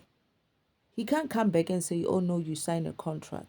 The fact is, once the universe starts reversing the energy As long as that energy has not the devil's signature, that is, it belongs to somebody else, it will be stripped. The reason why they don't want me to run is because when I do run, I do also do that defragmentation reverses shit. Either way, I don't care if you sign some fucking contract or not. Does it have a signature that is not yours? Okay, then it's not yours. It goes back to where it belongs. These people are talking as if like God has a, oh, let's see, let's sit down around the table and then I'll buy this person's soul and whatnot. I'll buy it back. No, it doesn't work like that. Your energy is your energy. Nobody's going to buy shit from you. It's an illusion. They're deceiving you to make you think like you sold your soul. There's no such a thing that you sold your soul. They can never do that. It's almost like saying that your program, they bought your program, meaning your program can do whatever they want you to do. And it's like you would do it if you in doing it free will wise, but not because of your force, because of somebody says they sold you. It's an invalid transaction, essentially. There's no such a fucking thing. And people need to wake up and recognize that. How you sell your soul is by, for instance, when you need to be doing something and you decide that you're not going to do what your program is meant to do, right? She's talking about people selling their souls, or I don't know what she's talking about. Let me leave it here. But she needs to like go and self-reflect as well and see if she's not really doing what she's supposed to be doing, and she's aligning or aligning. You see, when you say to me someone is aligned with the devil, I can get that. I can get with that, right? Selling your soul, we say that. That's good. That's fine. But it's not a real thing. It's just like destiny swapping. I keep saying destiny swapping is a bullshit idea by the devil as always. He thinks that he can take your energy like that. But in an environment which works optimally, where karma functions, that shit doesn't work. The only reason why it works is because of they made sure they switch it off. One, two, they made sure that I don't fucking wake up, because if I wake up, karma will be on, right? That's the only reason why they succeeded up until this point. And they don't want to show that, oh, no, no, no, karma is alive and well and is reversing shit. This is why they're going to put messages like this, thinking that they can make people still buy into the BS, because this is BS. There's no such a thing that she's talking about. Most of the stuff that she's talking about, I can't really understand why she is even saying them. What is she talking about and why is she even saying it? Because all I'm getting is, if I'm going to understand it the way I see it, is that she's been sent. This is the message that they're reading from what is written for them on paper in the spiritual world by her ancestor, a male ancestor. That's what I'm hearing. That's why he's reading it. She's reading it because of the devil is trying to send a message of some kind. You need to be mindful. You need to be mindful because of she's talking about people with the devil and whatever. What contracts have they signed with the devil? Is she aware of the contract that she signed? Because apparently she can sign it. We are signing contracts and whatnot. I said to Fat, I don't give a fuck what the devil thinks is a contract for him. If I go there and I see that I have some fucking contracts that have nothing to do with me, whether you're the fucking devil or you are a divine masculine or whoever, if I don't like that fucking contract, it's fucking cancelled, and that's just that. Why? Because of I have authority on me, on my life, myself. I'm not going to I have fucking free will and I'm going to fucking exercise that shit. I'm not going to let some fucking devil or some fucking divine masculine or some fucking person that I made a contract with to back out of it or to do some shitty way of doing it and use it against me in that way where I'm fucking uncomfortable. I'm fucking defragmented. I mean, fucking fragmented in some way. My energy's fucking stolen, and let that shit happen. Yeah, I was fucking asleep. You could get away with that, motherfucker. I'm fucking awake right now. Try that shit and let's see what happens. That's it. This is a past tense situation, and you're going to continue seeing the fruits of that in your life. If you don't see the fruits, this message is not for you, because you shall know them by their fruits. When you got bought out fully, what happened to the people? These could be people in positions of power. This could be a random person. It Bought doesn't out. matter. That low What happened? vibrational What way of happens to talking them? again. Bought Because out. again, Am I some the sort of a devil piece of cannot make a shit? deal that he can sustain. Or Apple or He something? has all the power. He has the final say in everything. So when he bought you out completely, whoever was benefiting from the chunks of you, from the trafficked soul bits of you, your destiny or whatever we want to call it, now those people look hollow. They look like a shell. They look like what happened to them. They could be. I'm going to talk about myself. I don't know about the other people who are listening to this shit. I was never bought out in a sense of bought out. I was trained. I was led to learn a karmic lesson. Don't fucking call it being bought the fucking out. I haven't been bought out. Father doesn't do shit like that. Karmic lesson? Oh yeah, he's very good at giving those ones. I was trained. I was given karmic lessons to learn how to get myself out of the clutches of the devilish way that they have kind of like bound me to themselves, to this environment, and all of that. I had to walk the path. I had to do the spiritual shit that these fuckers always say, oh, you're going to have to do the work. You're going to have to do the work. I did that. I'm learning the fucking lessons every single day. It doesn't stop. I see it for what it is. Is this something that I need to learn? Yeah, Father Ish, yeah. I'm failing with this one. Today I was just praying to God that, Father, I've realized that they get energy, more energy when they attack my solar plexus. And this is how they balance themselves out. How do I get rid of the solar plexus issue? I cannot seem to find a solution. And guess what? I know that Father and Mother are going to show me very soon how to get over it, right? Either I'm going to get over it, I'm going to get a clue of some kind that will lead me to making sure that oh shit, I just did. I'm gonna try that. You know what they're saying? They're saying I can start by strengthening my stomach, my muscles, my stomach muscles. You know, I used to have a kind of like a 4-pack, 6-pack. I don't have that anymore. Are you saying that I can? I hate that. I hate doing stomach exercises. Oh my goodness, Father Tom. They're saying in the meantime I can start doing that. Is this because you know how Father works, right? I asked him for a flat stomach.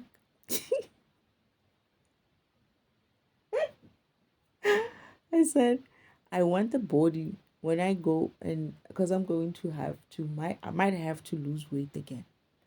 I'm not fat, but I might have to go in some sort of a state, physical state. And I was like, please, when I come back this time, please don't let this, all extra shit that I don't like to come back. So I said to him, especially the stomach, right? Because I'm not actually fat. I'm skinny. It's just that I have a stomach, and this stomach is because of it's always bloated. It's always bloated because it's always been sent wind, air inside. They pump air through my nose or through my mouth, and then they attack that wind. They send signals to that wind, and then it starts creating bubbles, right? And apparently it's actually a curse in the spiritual sense. It's a curse of some kind, and it's supposed to give me stomach ulcers or something like that, but instead what it does is just makes me fat, right? But then I asked them yesterday for a way to get rid of this attacks on my stomach, and they saying for starters, that's how they say for starters you can start by strengthening your stomach muscles, like my what you call it, yeah, whatever muscles. in the meantime. And I'm like, I thought you were just going to, because I'm thinking I'm going to wake up the next morning, right, and find that I have a six pack. But it doesn't work like that with the universe. Father doesn't work like that. You're going to do that work. He might give you guidance. They might give you guidance. The spirit team will give you guidance of, yeah, you need to exercise a little. So I'm listening to this and I'm thinking to myself, I cannot believe. Because I asked for a I asked for a flat stomach. He's going to give me a flat stomach by making me do the work. This is why I'm saying these guys are fucking bullshitting. This type of people are fucking bullshitting. It's not a, oh yeah, you just wake up and shit happens, right? Oh, I'm being bought. No, there's no such a thing as you being bought. Don't wait there thinking that you're going to be bought. God is going to buy you out. Sweetie, you're going to have to walk that path yourself. That's what you came here for. You have to exercise that spiritual muscle yourself. What that looks like is, for instance, I have to do a karmic lesson of how the fuck am I going to get my stomach not to be siphoned from anymore. And they're like, oh, guess what? It's simple as doing stomach exercises and tightening your stomach. You can, they think it's going to minimize it. It's not necessarily going to take it away, but it will minimize it. It will help. So now I don't know how I'm going to do that because I'm in winter and I hate stomach exercises. So I'm going to have to find a place and a way for me to be able to do this because I really, really need it to stop. But I get the feeling that Father is also aiming at something else. He always does things like that. I'm burping, it's true. I'm right. He's trying to prepare me for something as well. Anyway, okay, fine, Spirit. Please help me to remember and have the energy to and the motivation to do this stomach exercise, to exercise in a whole. Thank you, Spirit. Anyway, let's Looking continue. skinny. They could be looking like they have died or they've been replaced by someone else, and you could be looking better and better. You could be feeling better and better. Your connections could be getting better and better. And they will keep getting better and better. All you have to do is continue obeying the Holy Spirit. Continue surrendering yourself, your life, any burden that you have to our Lord Jesus Christ, and He will handle it. You better believe He will handle Any burden you have to Jesus Christ. You see what I'm saying? You see the shit that I'm talking about? Why the fuck should Jesus Christ have to handle your burden? Why don't you handle your own burden? No one is allowed to live on anyone else's energy. So Jesus Christ has you does not have to carry your fucking burden for you. You're going to have to carry your own burdens. Can he guide you to carry your burdens? Can he guide you to get rid of your burdens? Of course. Of course. That's what they're there for. Your spirit team is what they're there for. But not to carry your burden. No one is carrying my burden. No one is going to do stomach exercises for me. I'm going to fucking do that shit for myself. I'm going to have to fucking do that work for myself.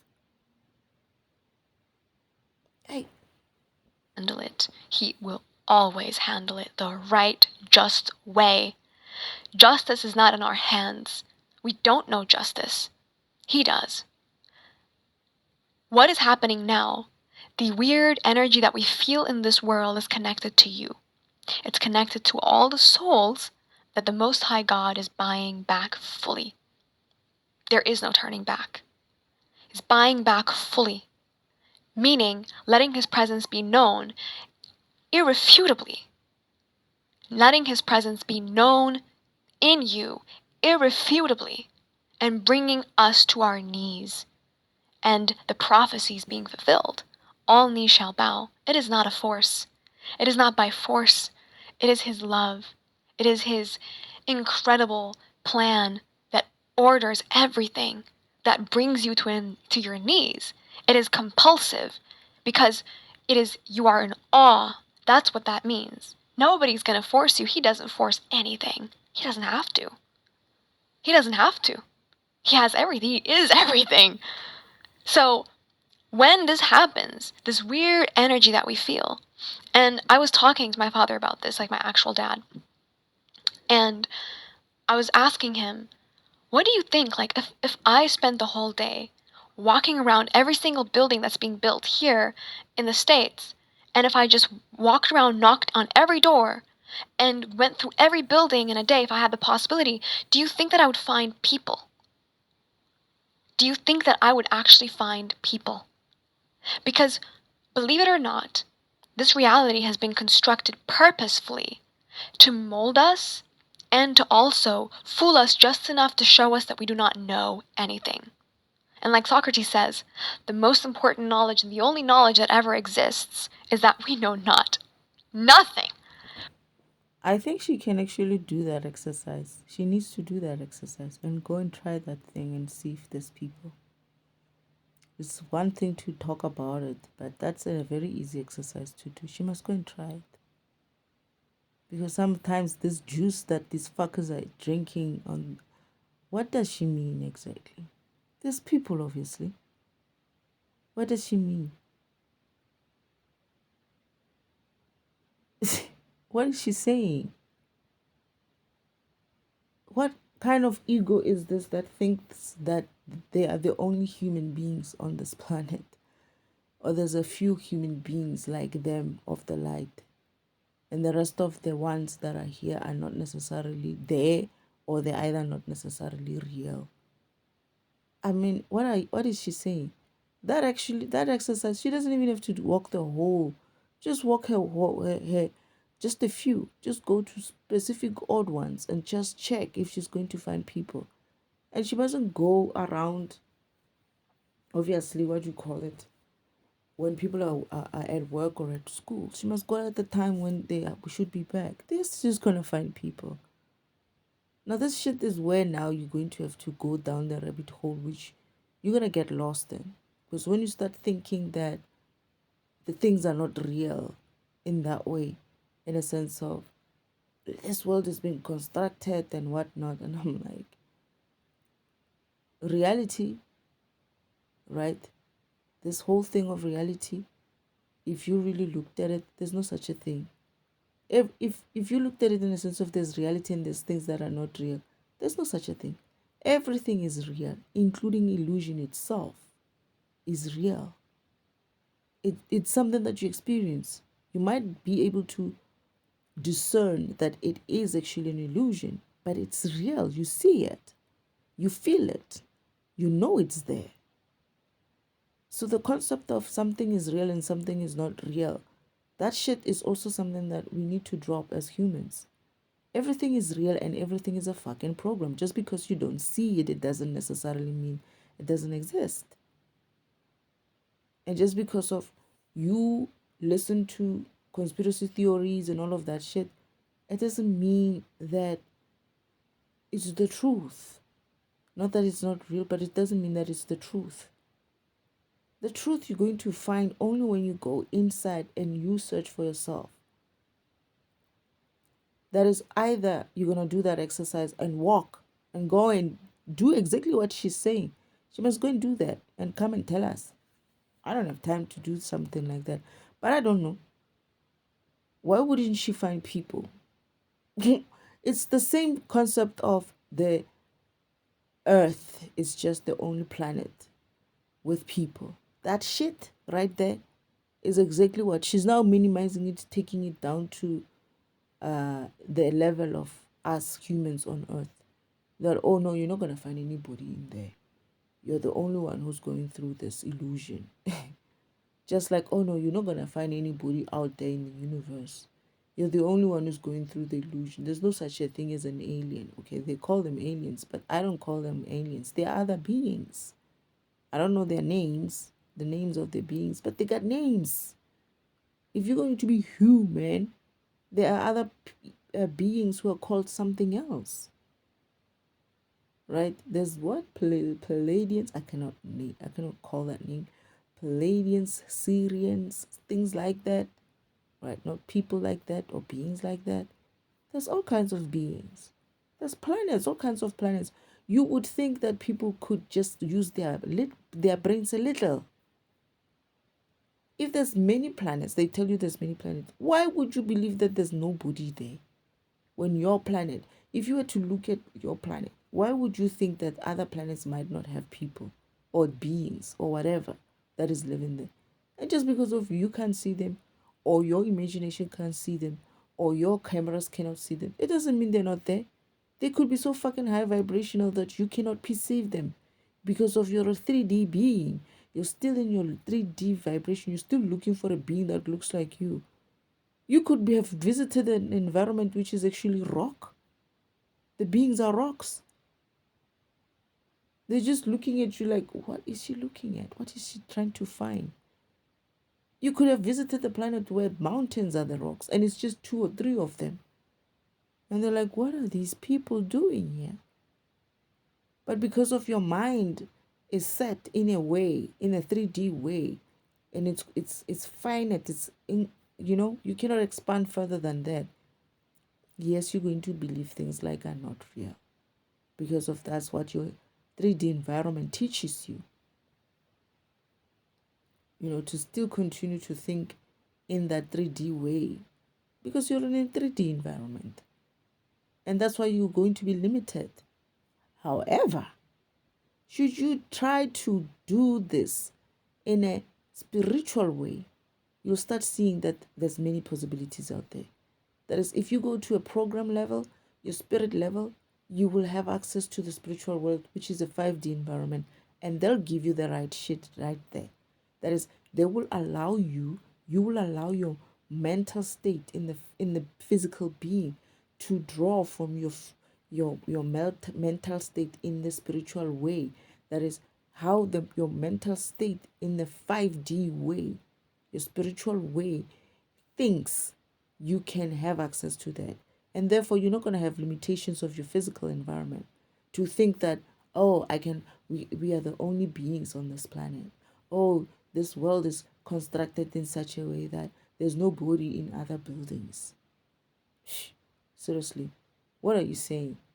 Next thing you're going to wake up tomorrow morning is like, I think I'm imagining this whole thing and I'm just the only person here.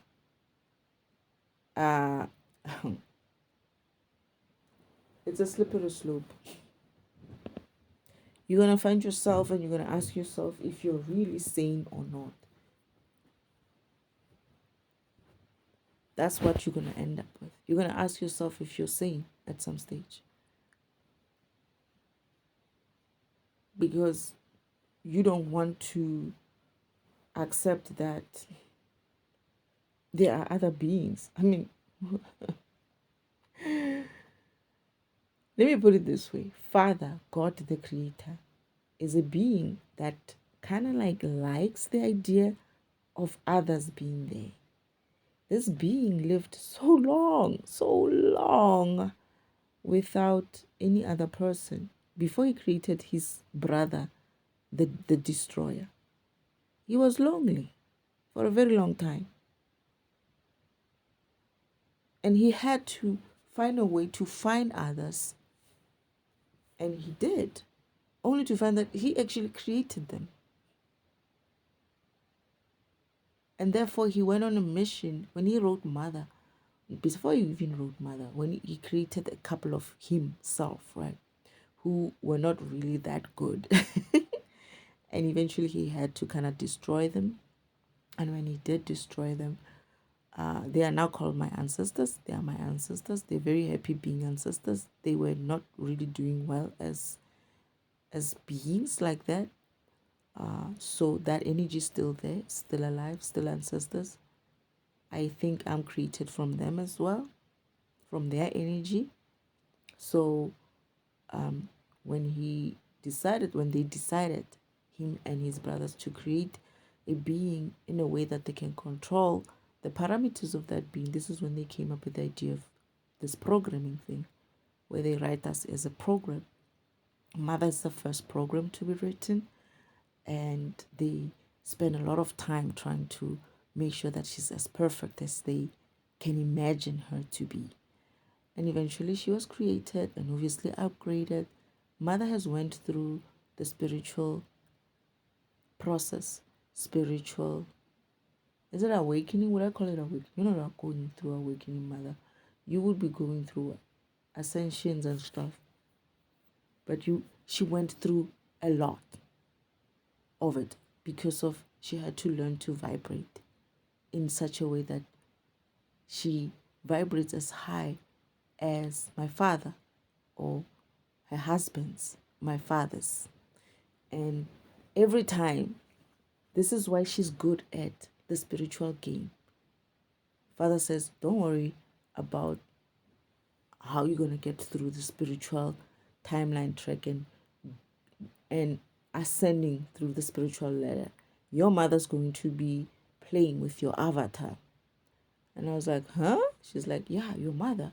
She's the best at the game. I was like, mother's the best at the game?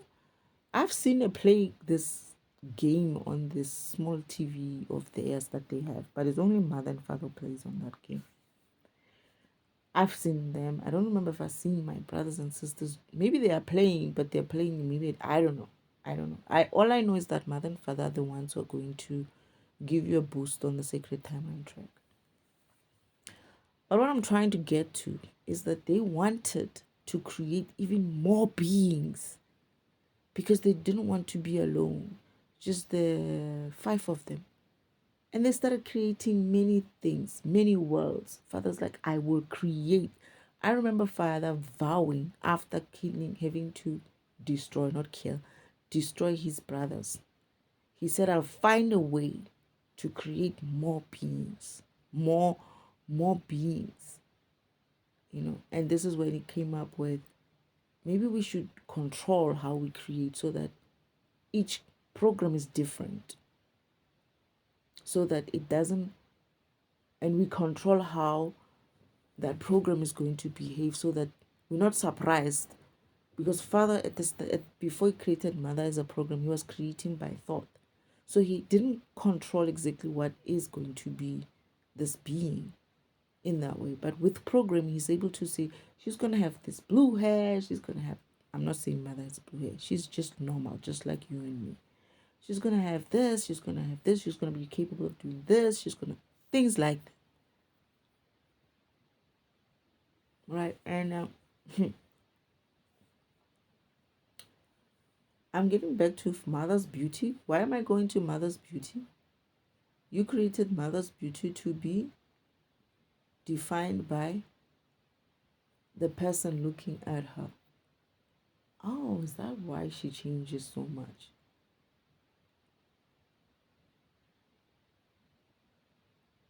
It's like you see her in your beauty is in the eyes of the beholder thing.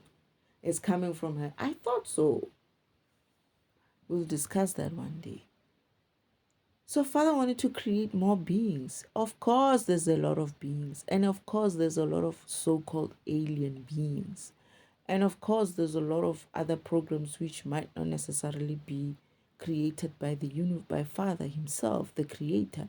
Yeah, why not? I mean, seriously, you cannot be that. I don't know what to call it. What kind of ego is this? To think that you're the only, you're few. First, it was us and them.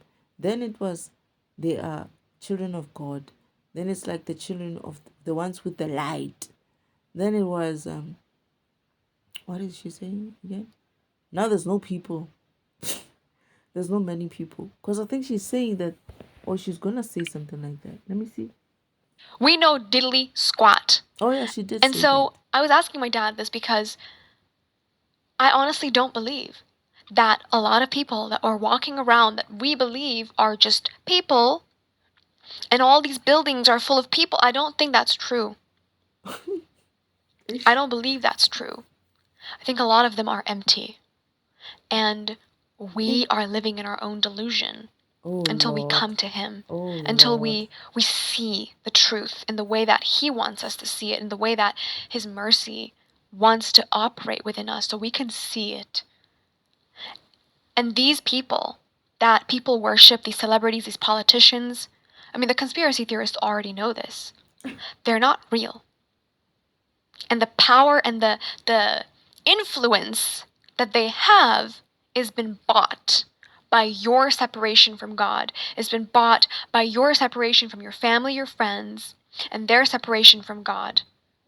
That is how Satan has been bartering souls, has been bartering energy.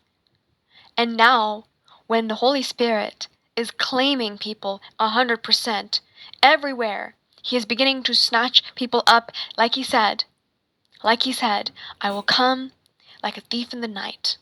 That's what's happening for a lot of people around the world. Father, did And you when this say that? happens, we're seeing vacancies in the higher places, in the principalities of the world. We're seeing vacancies where power used to be, now it's being questioned. That's why people are beginning to think, well, nothing feels right anymore. I don't feel passionate about what I'm doing anymore. I don't want to be a cog in the machine. I have no passion. I don't want to live anymore. We're seeing this immense, just lost souls coming out. Almost like they're dead and they're just walking around and they're lost. It's because God is beginning to claim souls, and he is beginning to swiftly claim dominion all over the world. And it's happening in the dead of night, it's happening in the early day, it's happening in secret. It's happening to your friend, your family, that friend of yours just went quiet all of a sudden, right? It's happening in the person that people used to discard and now they're kind of like, what is that person about? It's happening everywhere. We're seeing a mass repentance, a mass coming back. And because of it, we're seeing also the desperation of the enemy. And for a lot of you, you're going to be visited by both forces. You're going to be visited by God all the time. You're going to feel the presence of God. And you're also going to be visited with what feels like offerings, what feels like supplications from the enemy, like what you could have had, what you could have been, right? You could even be getting revelative dreams about the perfect relationship, or revelative dreams about what your skill, your talent would have been, how famous, how rich, how whatever it is that you want, how want. When you're truly awakened, or when you're truly awakening, not awakened, you're never going to even see it in that way, in a sense of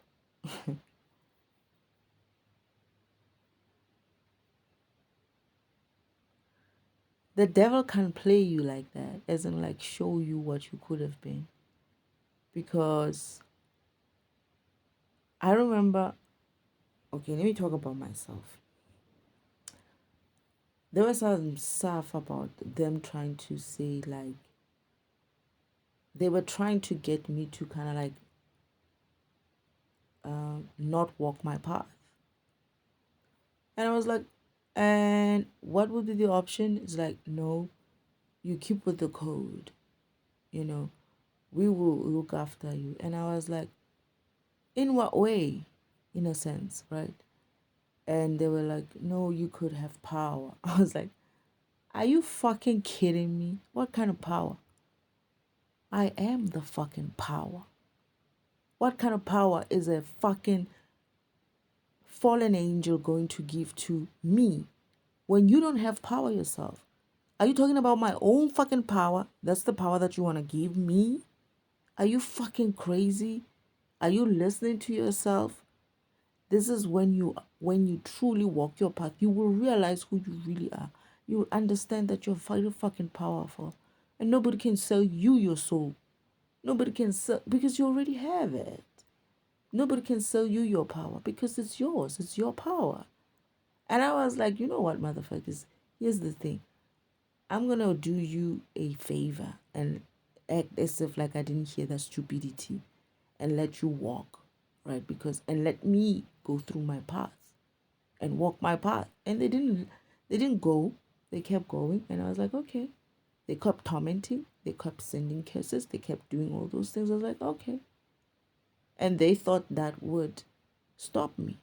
And I was like, this is my motivation for me to get through it, because just would like the opportunity to see you getting all fucked over when all this shit is done. I'd like to be able to sit back in some movie theater, have a popcorn, some KFC, some Coke, and some big chocolate, and just watch this whole shit as the shit show starts. Because that's what I know is going to happen. And they thought I was joking. I was like, here's the thing, there is nothing for me to look back to. Because with family like you, I would rather die. With friends like you, I would rather die. With this world and the beings in it like you, I would rather fucking die. So, what options do I have? None. Except to go back to source. Except to make sure that Father is with me. I'm not afraid to die because I know where I'm going. Yes, you're going to be afraid to die if you don't know where you're going. I'm not even afraid of that place called hell. I didn't like purgatory much, right? But I think I can hack it even in there. My dark side could probably hack it in there. But it's not a nice place to be in. It's a sad place. It's not a bad place, it's just a sad place. Right? Because your energy it's there. You're not able to walk the light, and you're not able to walk the dark because of your energy is tied in this physical world. You did something that tied your energy to the physical world, or they did something that tied you into the physical world. Other than that, and this is where I said to Father, I will come back as a ghost and start kicking people's teeth out if they did the same shit like she's saying Yeshua's going to carry your burden, and they're going to do shit like that and say shit like that about me. This thing is going to carry your... Yeah. I'll make sure I kick your teeth out before you finish that shit. Anyway.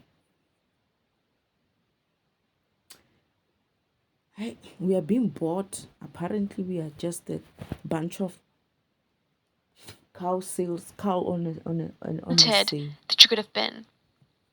But it's all too late. For a lot of you, it's all too little, too late. And that's why God broke your heart. That's why God allowed the enemy, the people around you, to break your heart for a long, long time. It's because he knew where and when to insert himself, where and when the enemy would try to replicate and insert himself too. And he is the master planner. And only after it happens, even then, we don't quite remotely understand it. And so, your only safety, your only bet of safety, especially in this war climate of spiritual disaster, is him. Guaranteed, 100%. And you're going to be seeing the miracles within your friends and family in a very short period of time.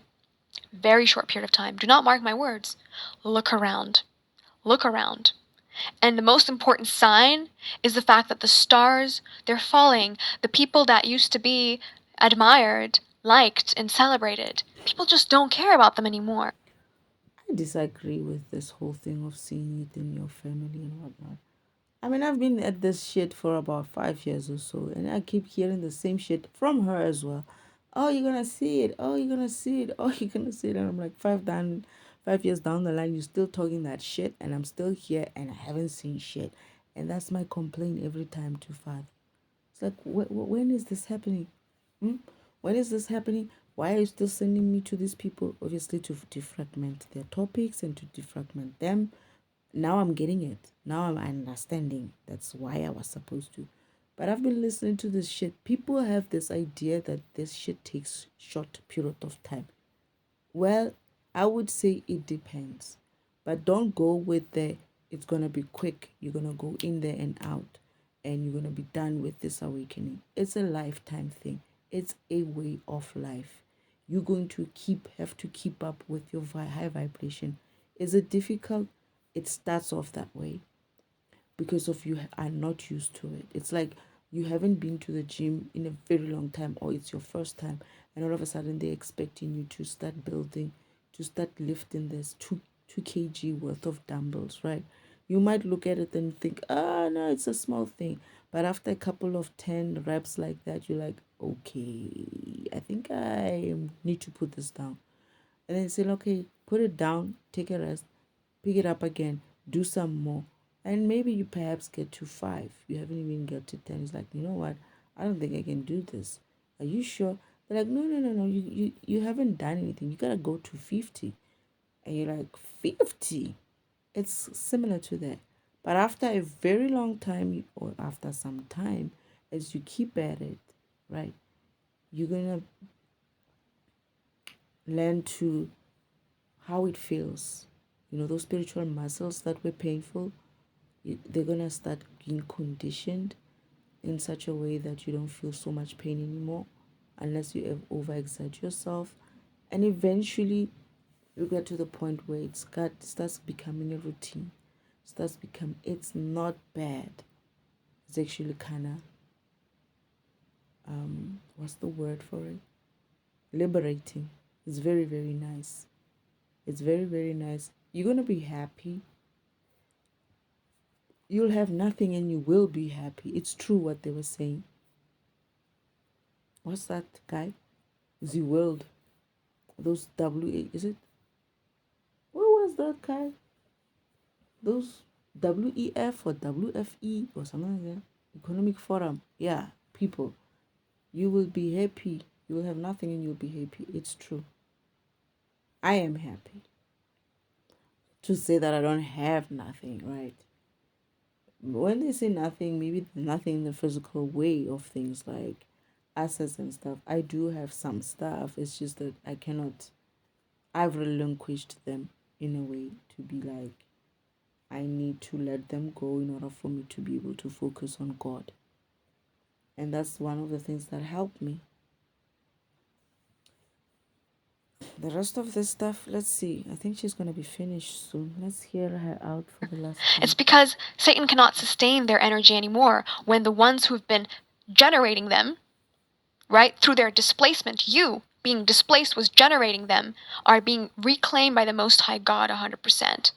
So now, the stars, they're not getting their feedback as much. They're not performing as well as they used to.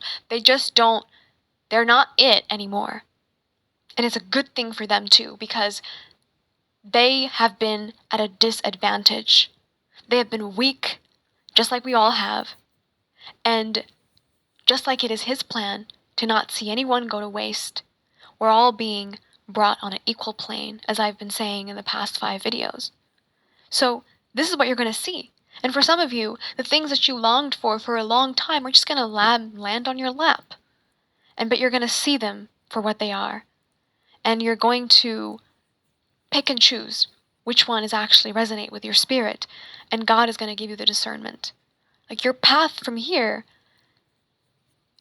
the only difficulty I feel like it would have is if you resist God. Don't. That's all I have to say. Until next time, guys, I don't reach out. Those are scammers. Everything you need to know is in the description box down below. My first. Okay. Wow, that was,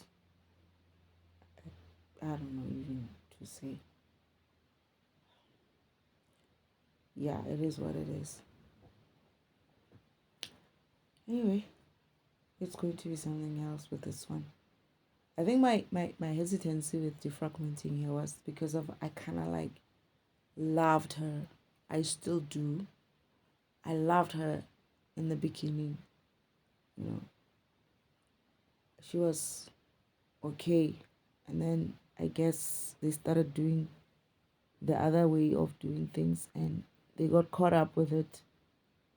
And I just can't stomach it. I just can't stomach when I know, because when I remember, oh, there's a reason why she sounds the way she does. I can't. I can't. I get the feeling I'm going to get another intuition about her. There's a reason why I'm doing this for her. It's because I'm going to need to let her know. She's going to have to find out about her ancestors being between a rock and a hard place. I don't remember what was she supposed to do further? Was she supposed to stop? Is she gonna stop? She didn't stop. Okay, her story continues, but I'm so tired. I'm gonna have to bring it forth. It's something to do with she's gonna get this message. She's gonna get this message at some stage. She's gonna have to consider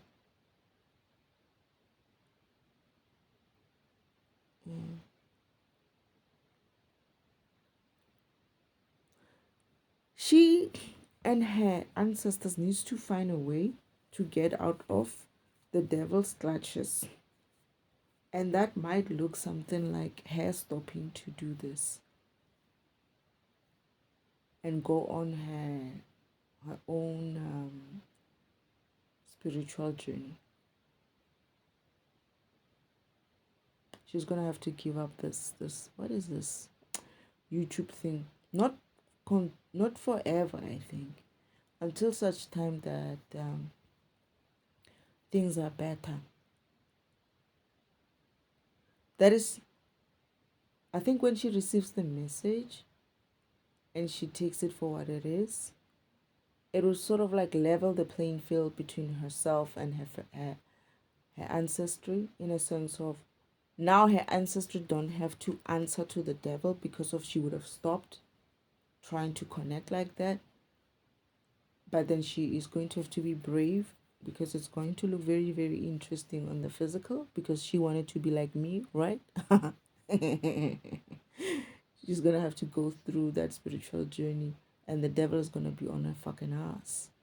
But she can do it. Everybody can do it. But what I'm understanding is that because of that, if she stands her ground and insists on not doing it, that is not selling her soul, because they're all talking about selling their souls, right? Not selling her soul in that way. Essentially, what it does is it alleviates the pressure on the ancestors because they know that she knows. They know that she understands. And she also knows that she is the hope of her ancestry, of her lineage. But also to go and do that journey, to do that, to ascend, to go and do the proper thing, not the YouTube shit. Because people do the YouTube shit.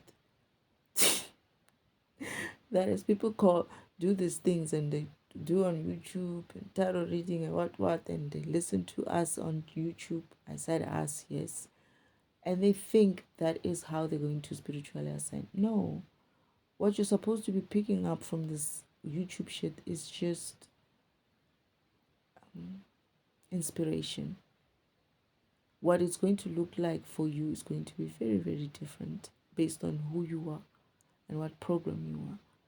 What you're supposed to be picking up from us is just inspiration. Like I was picking inspiration from her before. And look, she went the other way. And it's not her fault. It's actually not her fault. It's her spirit team who have been captured. And as a result, they don't realize it, but they also made her get captured in that way. So I think she's going to hear this message for what it is. And if she is discerning in a good way, she will not connect like this anymore.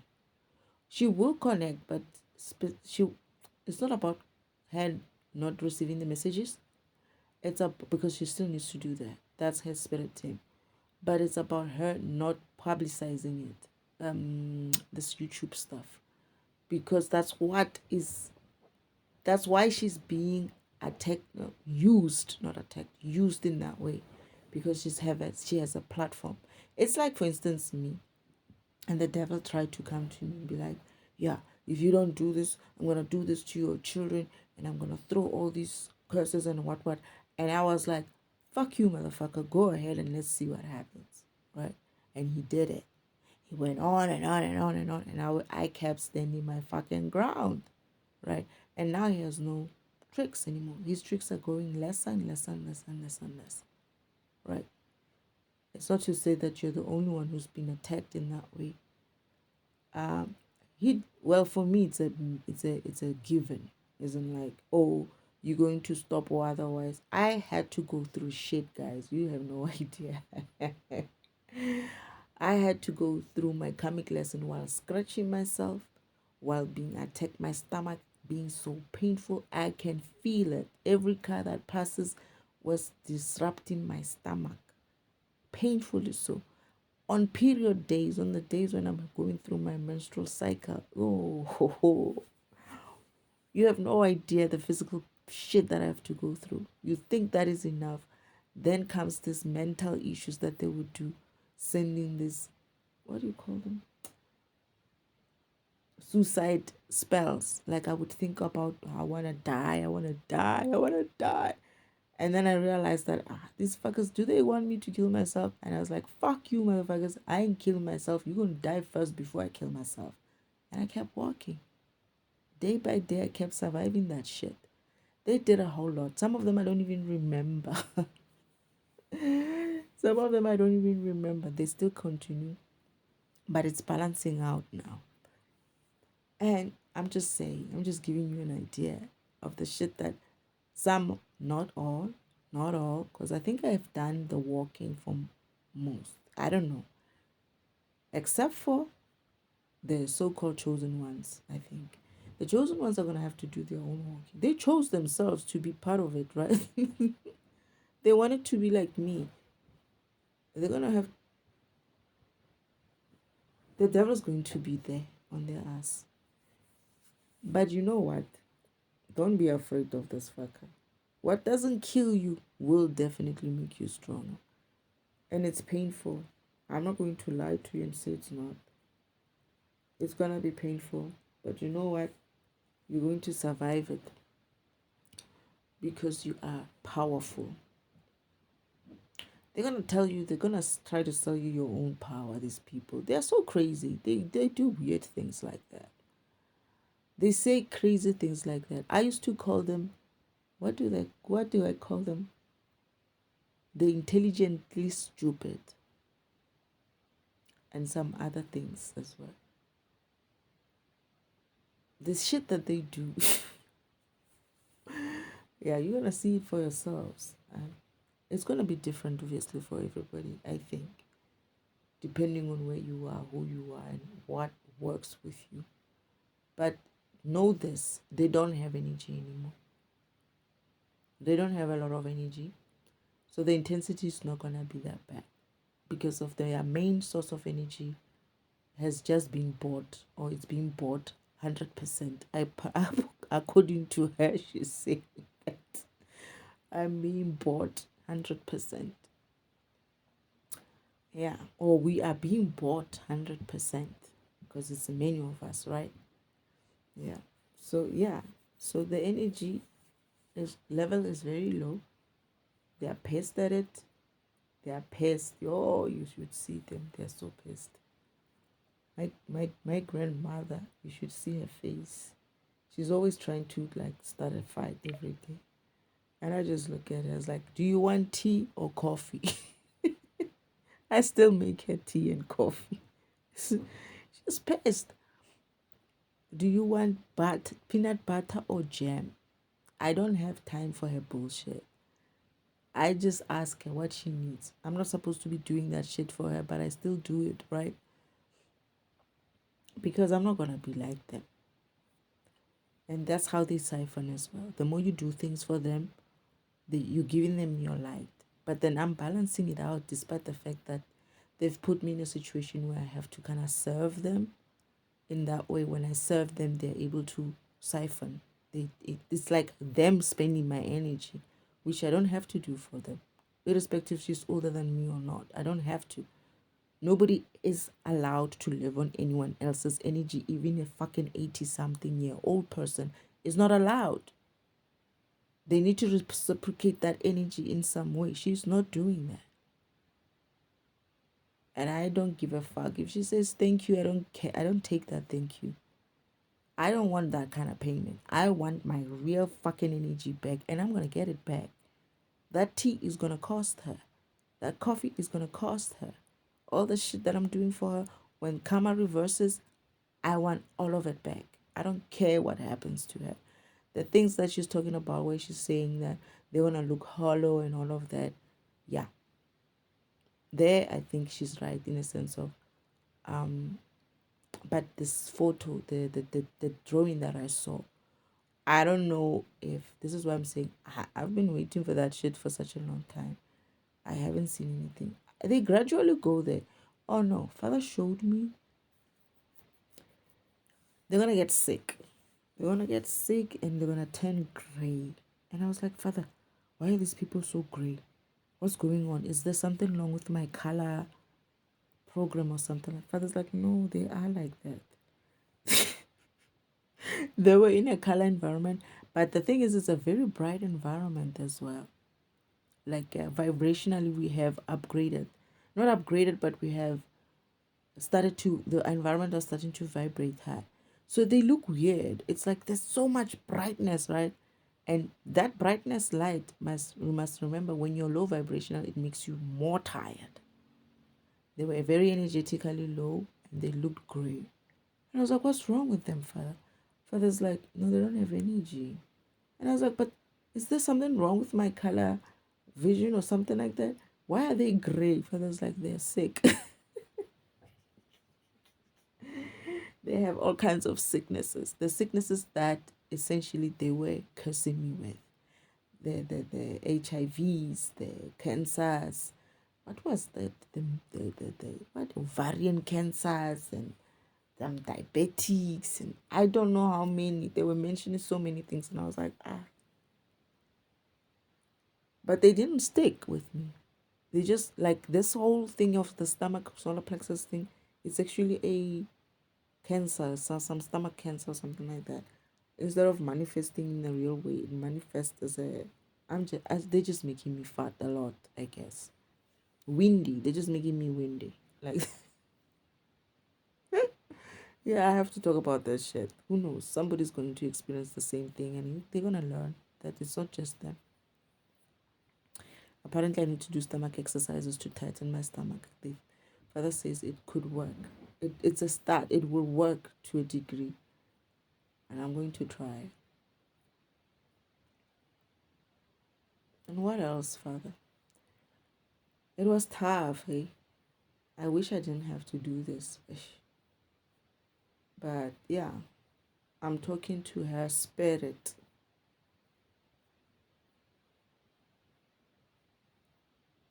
She needs to walk the path. She needs to do her ascension. She needs to align with God. Align with God and align properly with her ancestors and let her ancestors guide her on walking her path. That is, she mustn't run away. I feel like she did something and she ran.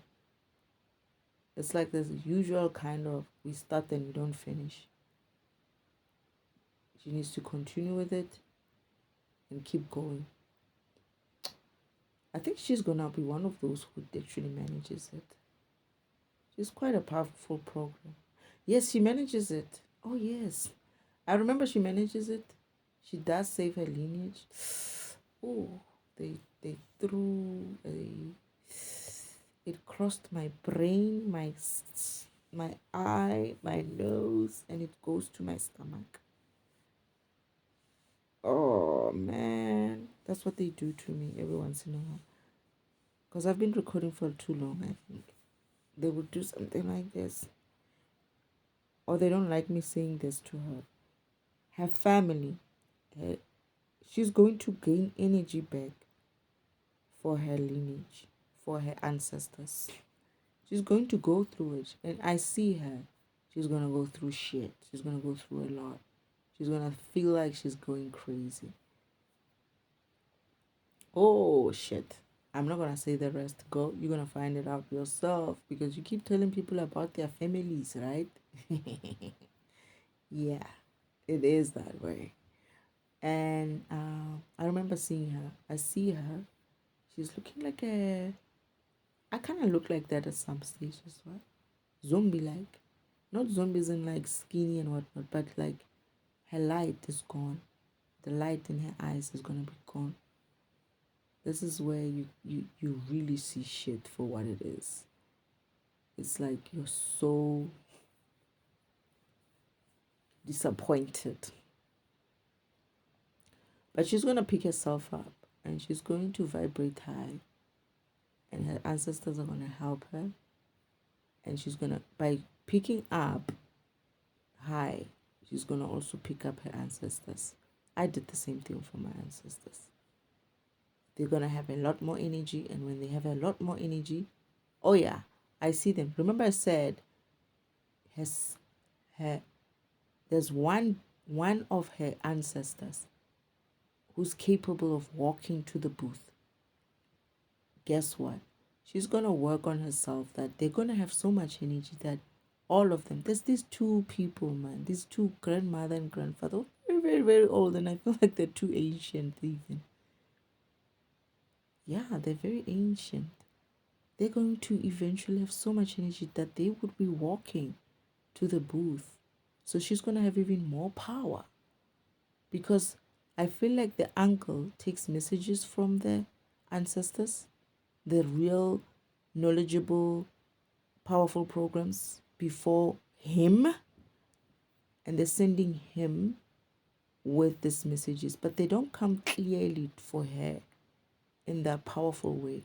But once she starts working on herself, remembers and starts connecting properly with her ancestry, right, in a way that they help each other, they help her, she helps them, they're gonna be able to have enough energy. I keep, okay, Father, I get it. I know I'm not doing it.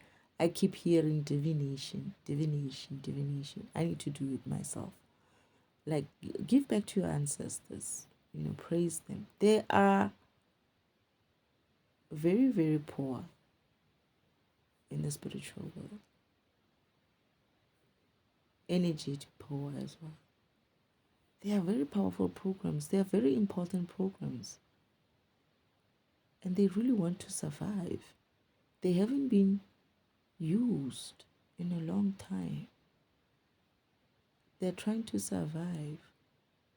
So you need to just like, she's going to need to connect with them.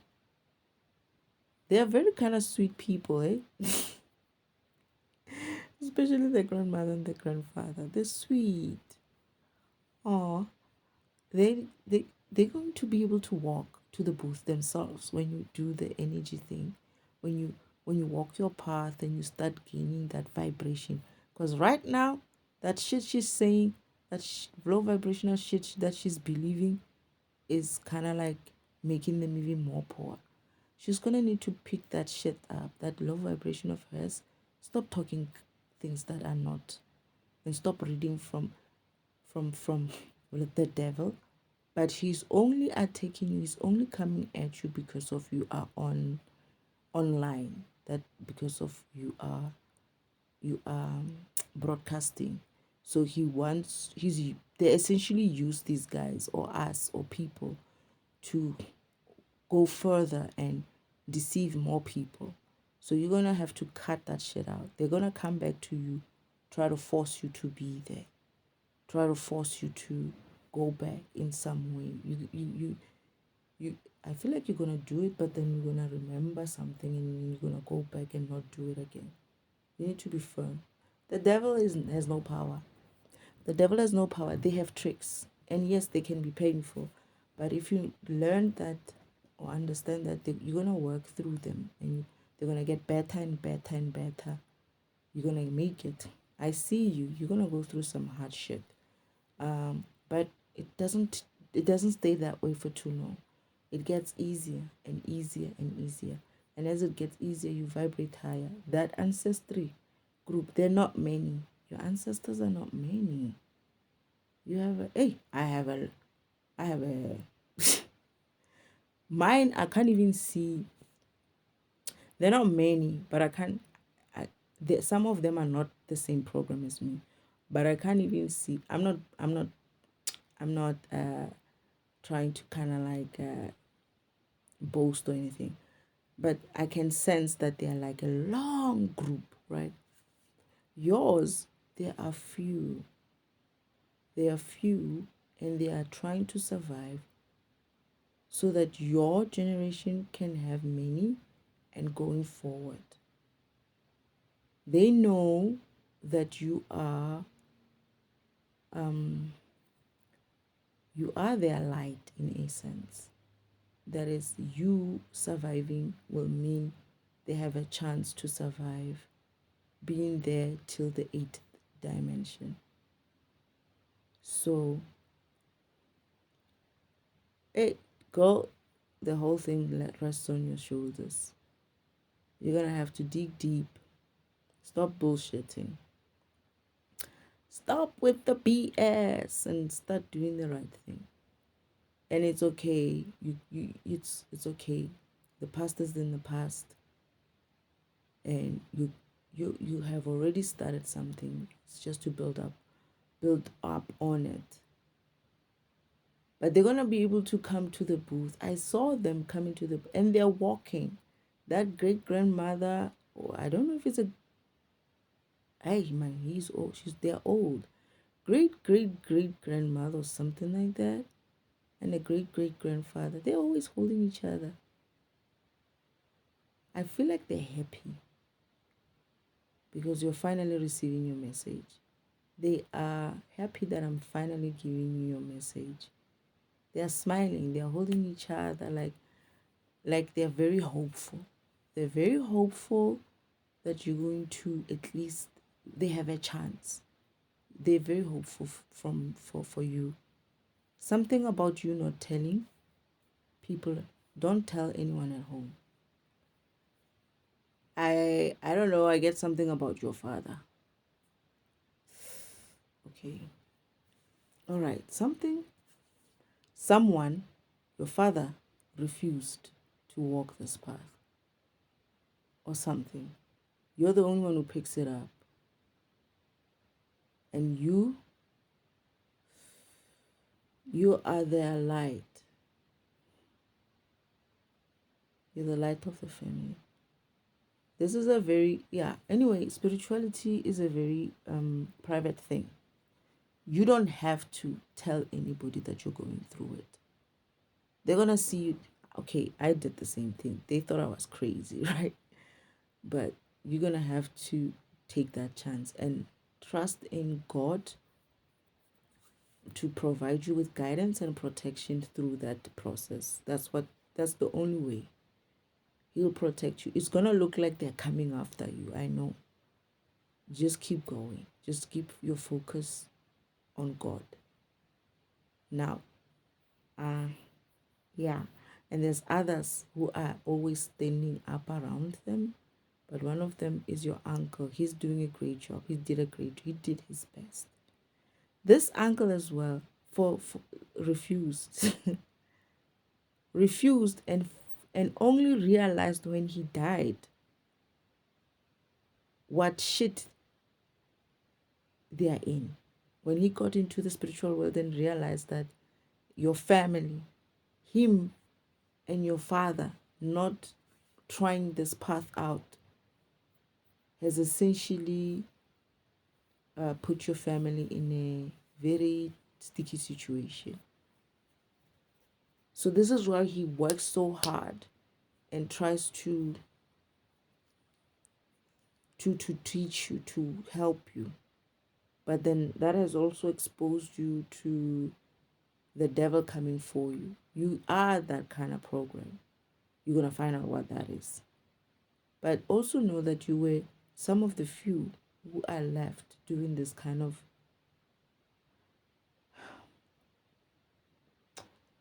you're not some of the few in a sense of it's your job, it's your function. Most people are actually not doing it. It's what how can I put it? You and the three that were reading for me, other three that were reading for me, there's like a couple of booths which are empty, right? A lot of them are empty. I'm not seeing a lot, but it's like there's the four of you. There were four, but the fourth one left, and then there was three. You're the only groups remaining. Your ancestry, your group, and there's two others who remained and continued doing this job. For real, that is, it's your function, it's your purpose. The rest of them have given up. So you guys have you guys have a booth. You have a booth that you actually go and communicate through your ancestry with. The other one, yeah. So it's important. You're a function that can. I'm hearing that you're going to have to get an upgrade. You have an upgrade. Your fathers, the ones before you, refused to get upgraded. You're the last of your generation, of their generation, that needs to get an upgrade. Else, you're not your lineage is not gonna get to shit. He said something now. It's very painful. Your lineage is not gonna get to 5D. I feel like the 5D, not even the 8D, the 5D. They said something about children. This is why I'm saying this is bad. Even your children are not gonna have that chance if you don't pick this shit up. So you need a lot of people who are going to have to do this are going to have to be thinking about their lineage, not just ancestors, but also the lineage going forward. They're saying something about your. I don't know if you've got kids. I feel like you have kids. Do you have kids? 2 kids?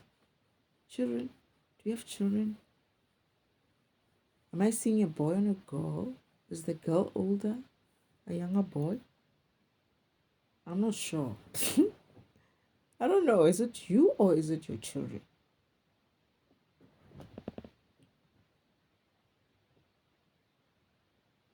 Or 3? Is it 2 or 3? Is there like a younger one? A baby? Hey, I don't know who I'm reading this with. Maybe it's not you. Or is there someone in the family that has children like that? In your family? They're saying about children. They're also not going to be able to pick it up and make it. It's like this is the era, the last era where someone in your family has to pick this shit up so that you can hand it over to your children. So it's like if you don't do this, you're not going to be able to hand it over to your children. And that is it for them and you and the whole lineage. That's essentially that. I know it sounds harsh, but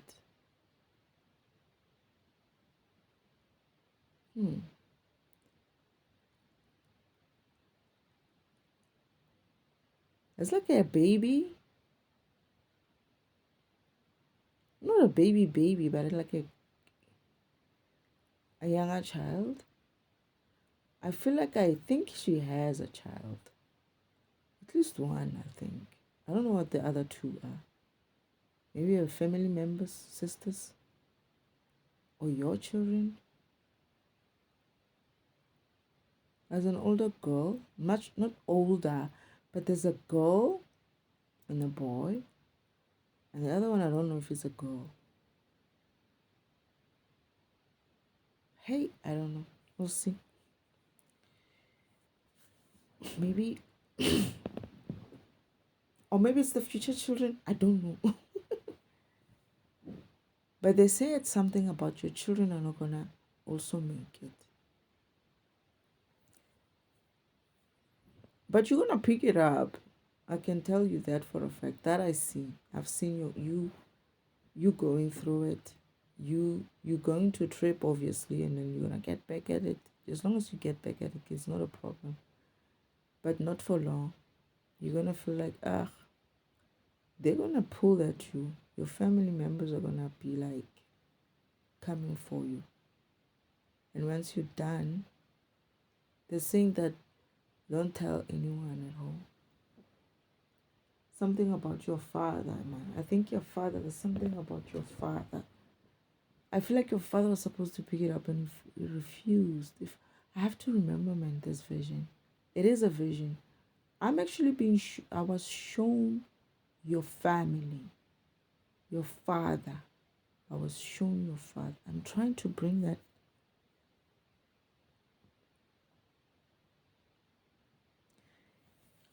Maybe I will do another one.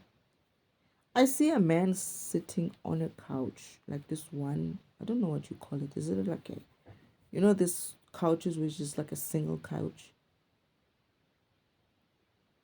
I think it's religious. Doesn't believe in this type of stuff. He doesn't understand that his religion somehow kind of like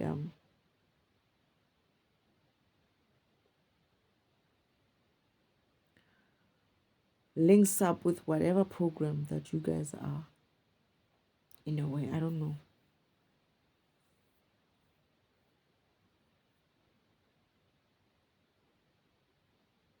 You are the last of not just your family. Hey? I feel like you're not just there only for your family. I feel like you're the last for like a much wider community. I don't know. Yeah, it feels like that.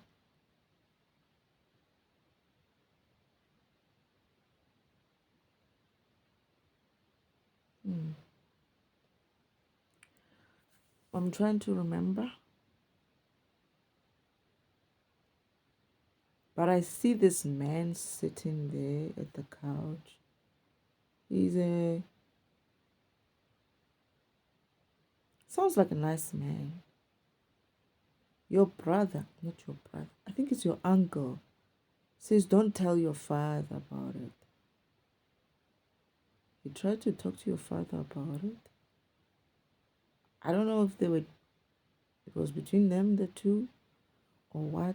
They didn't take it seriously. Or one of them was supposed to do it. I don't remember. I don't know. I don't. It says something about before he dies. Before he died, he realized that they were supposed to do this just before he died. And he was speaking to your father about it to have him at least take it on.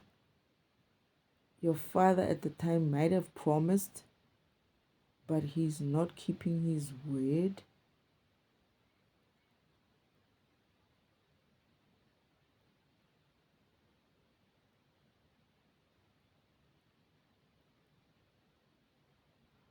I don't know. I feel like he doesn't seek his secret. It is like he doesn't really support this thing with you. But this is why they say, don't tell him. Do it and finish. And if you need to, you might be able to tell them maybe after the fact. That's what I'm getting. That's what I got. That's my intuition that is saved within me. I'm trying to access it, but since I'm slow and tired, I'm not able to get the whole thing. If I do, maybe I will do a second recording to this one, but so far that's what I get. And I think this is going to be a long recording. Haven't checked it. Let me see. Let me see. Oh shit, it's a long one. All right. Was there anything else, Spirit? They're saying they are happy. They are hopeful, Shem. They're so hopeful. I feel like they are very good people. Oh, they're so frail. You almost want to like care for them. Father's going to help you guys. There's something that Father is going to help you with. I think it's that specific upgrade. To be honest, what I'm getting is you missed a couple of generations, not you, but your family missed a couple of generations because they kept. This is why there's not many of you. This is why there's not many of you. It affected your something about your family being bigger or small. And because of that, it's like you're limited. You only have limited people in the family to help you to continue the line, right? And as the other two kids, your family, your sisters or brothers or someone like that, maybe yours is one child, I'm not sure, or it's all three of you, I'm not sure. I forgot. Well, not that I forgot, the intuition is not coming through.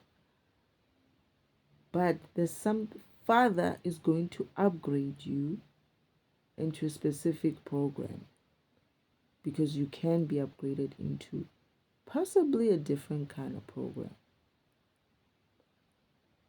You should do this. You're gonna have powers. Like it's gonna be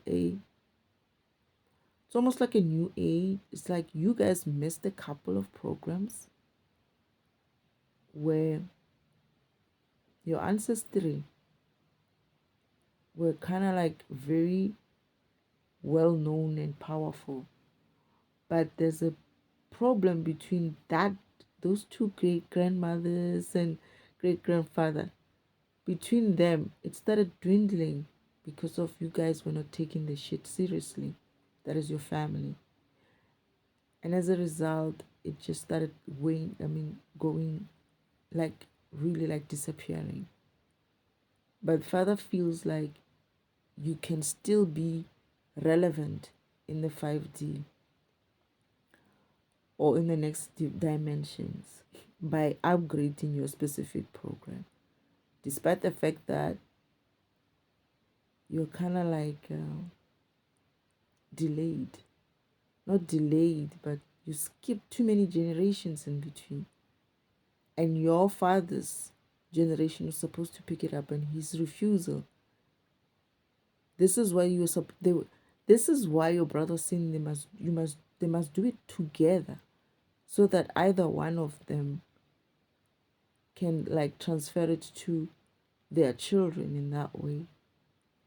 And it's like there's more chance for the program to continue to the next dimension and the next dimension. But they are glad that you picked it up. They are glad that you picked it up. And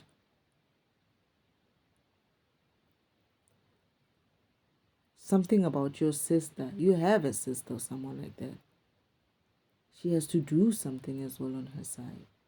No, she's going to do something, but later. She's going to have to join in, but later. But she's different, a little bit different. I don't know, or the same. I'm not sure. But she's hiding something. Oh shit, now I'm defragmenting something. I remember a little bit, my intuition's coming. Your sister's going through her own spiritual path. She's hiding. She's not telling you anything. She's doing it privately, or she's gonna do it privately. But at some stage, you're gonna talk about it, and you're gonna find out that she's actually doing something as well. And you're going to keep a secret, but it's a good thing. The ancestors know about it. You continue. You're going. I see you guys in the future, also, kind of like handing it over to your children. Your sister's doing it to both kids. I feel like you have a sister who's got two children and you have a child. Hey, I don't know. Or you're going to have a children, or you're going to have a sister. Or, I mean, you have a sister and you're going to have children. You're going to have a sister. You have a sister. Is there a brother?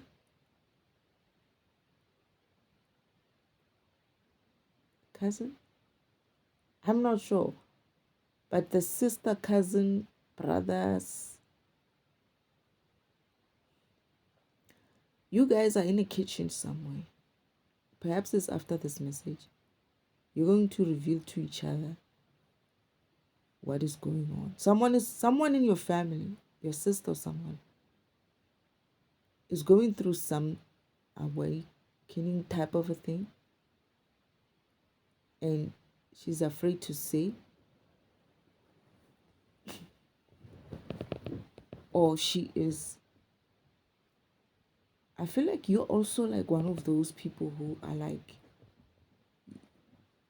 I don't know if you're really hiding it or you try to keep it to yourself, but they're saying continue that way.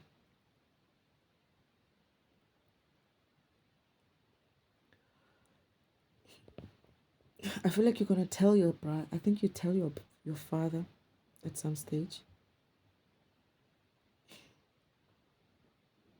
when you're done.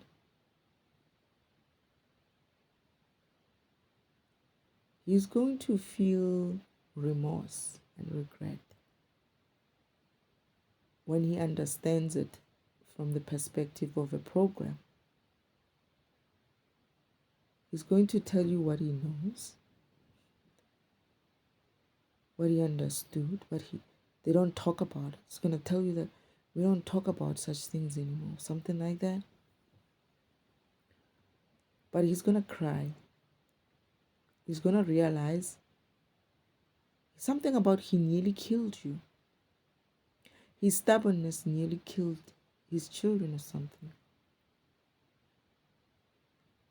Is it like a mother or an aunt? Yeah, your family is smaller. But I feel like you're gonna go, you're gonna grow. You're gonna grow. The reason why your family, I feel like the reason why your family is not big is because the program became, because of no one was picking up that kind of function.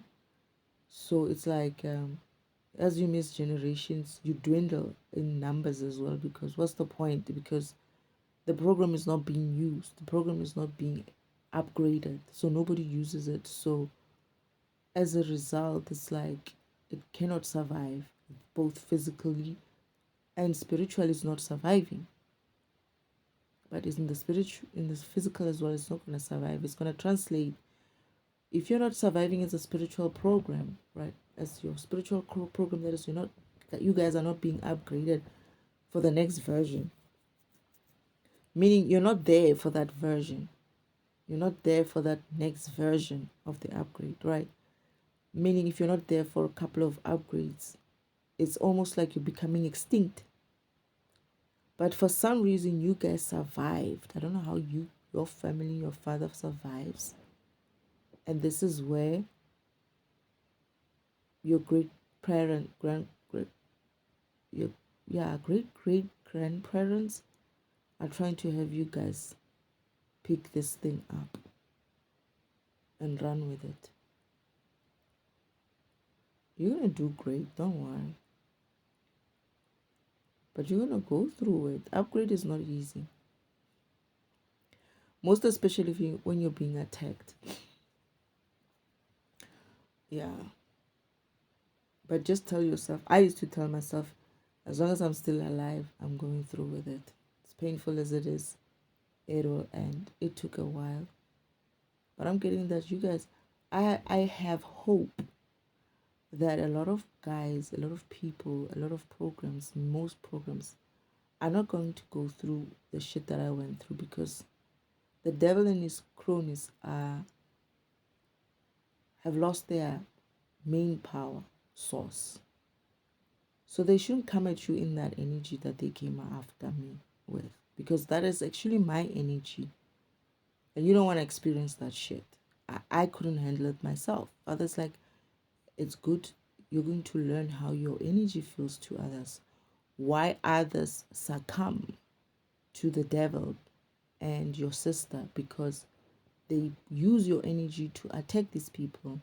And this is what it feels like. It is not nice. And I had to learn how my energy feels like to others. It's not great. This is why they use my own energy to attack me. They siphon from me and they use it to attack me. This is why I'm saying it's a different kind of energy. It's not the same. It's got more potency.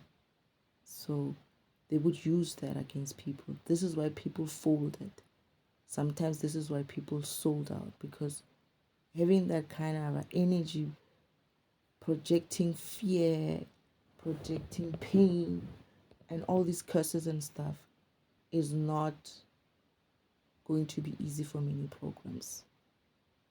And they use that. So these shitty people, I don't know. I don't want to wish anything on them, but I got my own opinions. It's not a wish, Father. It's not a wish. It's just an opinion. And it's just a suggestion. I wish I could wish shit. I wish I could wish shit for them. But yeah. So, oh fuck. I had to defragment you, dear. It is what it is. Hopefully the message comes across. But you're gonna go through it and you're gonna be successful. It's gonna take, you're going to go through it. I can only give you,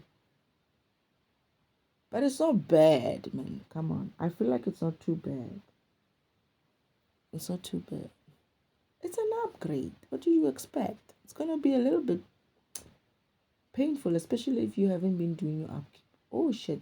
That is why yours is gonna be painful. The people who were supposed to pick it up in between you, who didn't pick it up, essentially kind of like prolonged, and not, you're not upgraded to the degree that you should be in. So whatever upgrade that Father's gonna have to do that is missing that gap is essentially what you're gonna be getting. So, and then the last one being you being upgraded to something X else. You were lucky because your program is actually existing in a newer kind of way, version today. So you're gonna be upgraded to that kind, not the old version of it. It's like my brother's fragmentation and defragmentation, that is Yeshua, right? They are split, but then Father did something different with me. Although we keep the same sort of theme, as in like fragmentation, defragmentation. My other brothers, Shiva and Vishnu, are also fragmentation. One is fragmentation, the other is defragmentation. With Yeshua, he's both. With me, I'm just one, which is defragmentation. Similar to that. You're going to get something similar to that for your program. But I'm lucky because my programs, my ancestors have been doing these upgrades. That is from Shiva, Vishnu, Yeshua, then my great grandmother. Even though my great grandmother was suppressed, she did do her upgrade, I think. She was very good. They stopped her when she was supposed to go out in the world to teach. Right? So I guess I'm doing it via YouTube. Yeah. So I don't know. I wonder what program you are. You probably may be a teacher of some kind. You're gonna continue with that. But I feel like you're gonna need to stop it and just go through your karmic lessons. Stop the YouTube postings and stuff. Or maybe not doing it in that way. Doing it differently. I don't know. Or doing something different. I don't know what that looks like for you. But find a way that is you're not being used, and be aware what that looks like. When you learn about the low vibrational being or state, you're gonna know when that message coming to you is low vibrational. You're gonna be able to tell the difference between when your brother or your uncle is being forced to read from a low vibrational being like the devil, or he's big, you'll hear it, you'll feel it, you'll be so lighter, and it will flow. It will flow. It will be easy for you to explain. But anyway, we'll see. We'll see how you fare. I think you're gonna be great. You should be.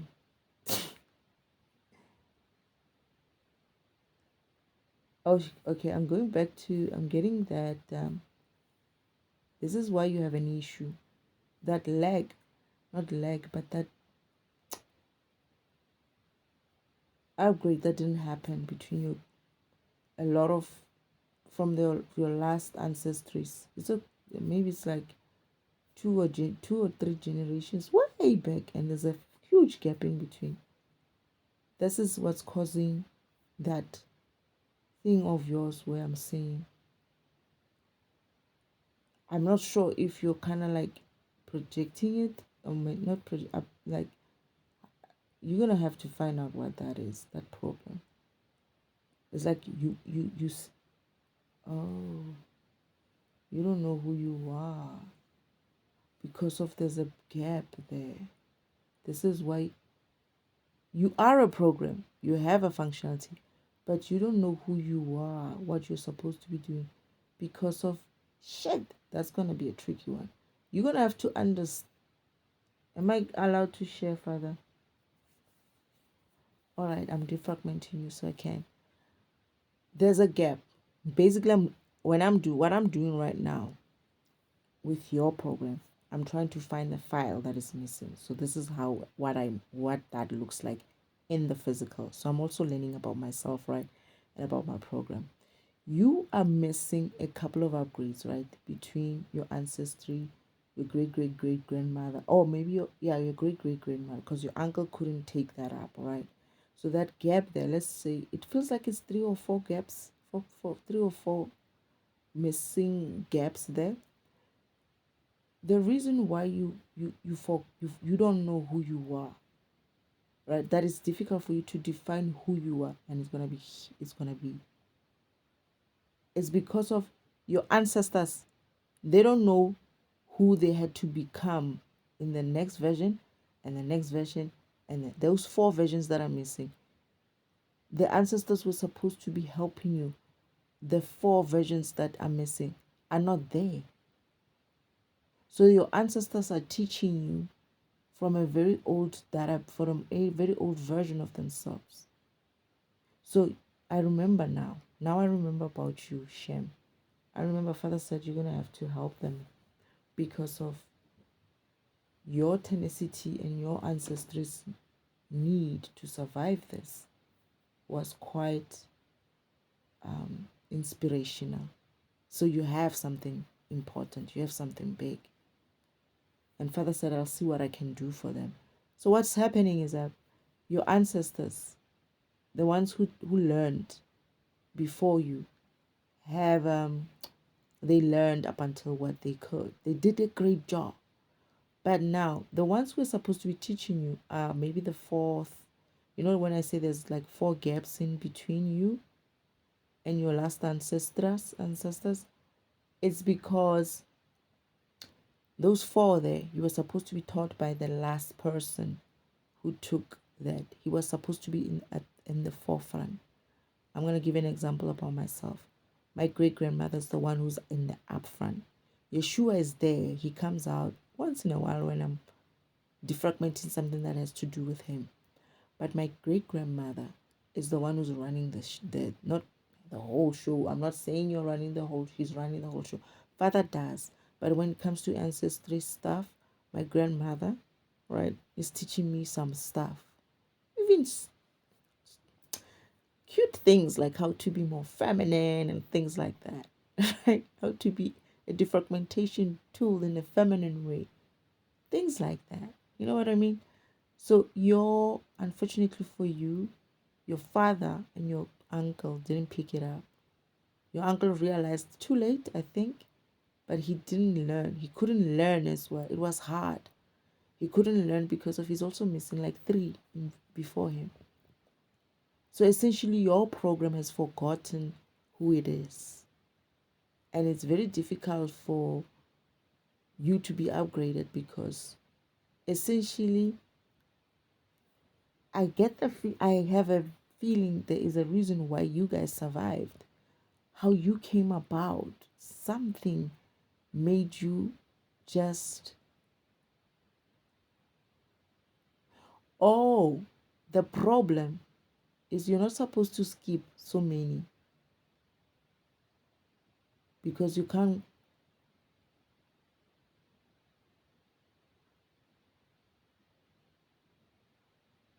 What I'm getting is like you can skip one or two, not four. You see what I mean? It's like you can skip. Father was showing me something. Now I'm going to have to learn. You see now, your situation is a karmic lesson for me. As it's a karmic lesson for my program. Let me think about it. You, Father said you're going to. Shit. Should I record this on the next one? Where is this? Shit. Okay, let me see if I can do this now. Otherwise, I'm gonna have to pick it up. It's like, let's just say you have 3 ancestors who followed through with your program. The last ancestor, let's say ancestor number 3. I actually feel like it's 3, right? Finished, and that ancestor did his job. But when the new 4th one supposed to pick it up refused, right? If you were upgraded on the 5th one and you don't have the 4th one, I feel like what Father's saying is that it's easy to get that version, the 4th one, because of you would have on your 5th, right? The last version would have been there. That is the 4th version would have been there. So it's easy for the system, the operating system, to go back and find your 4th version and upgrade you again to the 5th version, right? So now you're fine. You're missing just one, and the second one you got. But if you miss 2, right? If you miss 2, then when you're on the 3rd one, that is, you missed 4, you missed 5. When you're on the 6th one and you have to upgrade, right? The last version of you is the 6th. The 5th, but you don't have the 5th, right? And this is why you're not supposed to be skipping that version. So many versions. But then you guys missed 4. So you are essentially, you went extinct. Kind of like you went extinct and you just came up, that you now want to take it on. And I get the feeling that it's because of you were still, the earth allowed you to exist because of it's still in the 3D. The delay of earth allowed you to exist because you're in a 3D. That is, earth got stuck, but then your programs as well got left behind. Your specific program got left behind, didn't continue with the, so when earth was being upgraded, even within, because you can still upgrade within the 3D, you missed oh shit, they missed, your program missed the 4th, the 3rd, and the 5th. So now you're on your 6th. And this is why you don't know who you are. That is, you read a message and you make it sound as if like it's you. It's like you're capable of reading messages. That's what you are. But you're not able to separate yourself from the messages that you're supposed to be transmitting to whoever you're reading for, because of your program is missing its own personality, its own versions, its own beingness, its own essence in a way. So you attach yourself to the messages that you're reading for others because of you're missing those three things in there, or three versions of yourself. However, your programs can still read. You know what I'm saying? It's almost like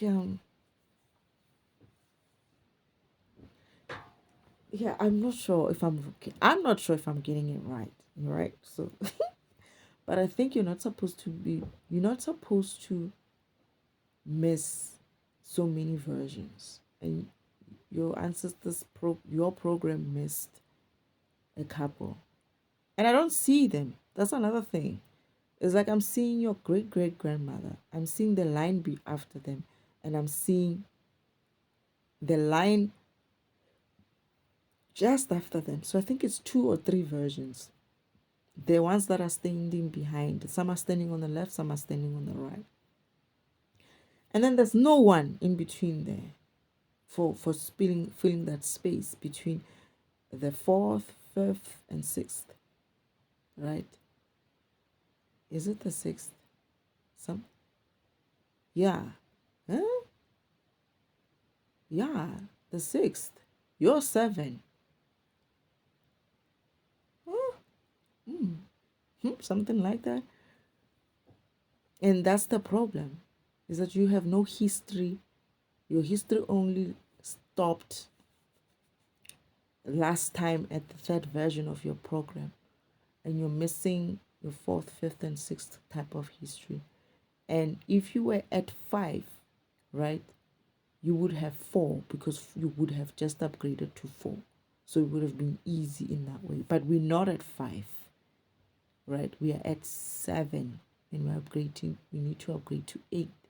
So, or seven or six, we have, I don't remember. We're on seven. But then you're missing six as well. Meaning, yeah, the two. Father said he's gonna try something for you guys. I don't know what that is. This is why you might have to change into a different program. Something similar to what your program is. Because I remember Father saying, no, I found a way. There is a program that we can upgrade her to that is similar to her. I think it's a new version. It's almost like your program stopped growing, right? How, and because of that, it stopped doing what it was supposed to be doing. Because of that, another program came through. Another program developed. And when it was developed, it kind of like flourished and took over that function that you guys do. So you're going to have to kind of upgrade to that version, that program of yours before. But I'm also getting that your program was powerful. So I don't know how that translates from your ancestry is actually powerful. The first programs that are trying to help you, but they have hope that you're going to do it.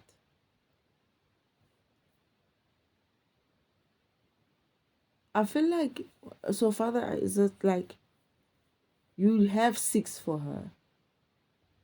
You can have six, you can find six, version six for her.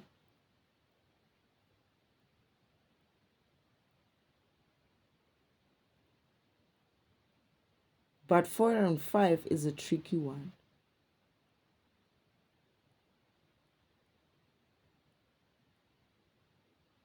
This is either they upgrade you from 4 with the new programs upgrade. But this is where I'm saying, hey, it's a different one. But I think you're gonna make it. And then once you have that,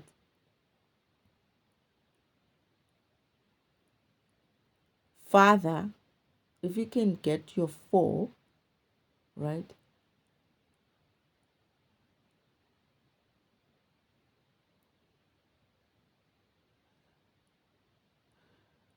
Oh goodness, I'm so tired. I cannot go back. Something about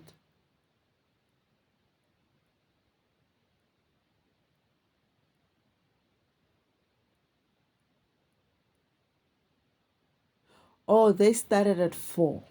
Okay. They only started at 4. That new program started at 4. So you're gonna use that 4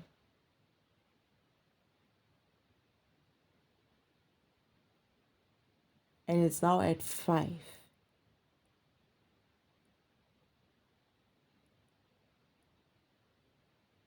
So that program has 4 and 5. It's still a little bit behind. So you're gonna use that.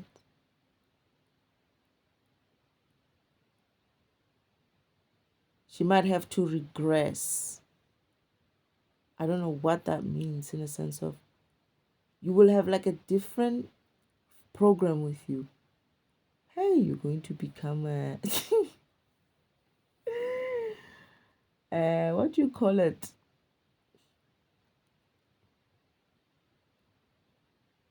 They're gonna transplant something in between those 4 and 5. But because of you're kind of like on 6 or 7, eh? Oh, it's getting a 6.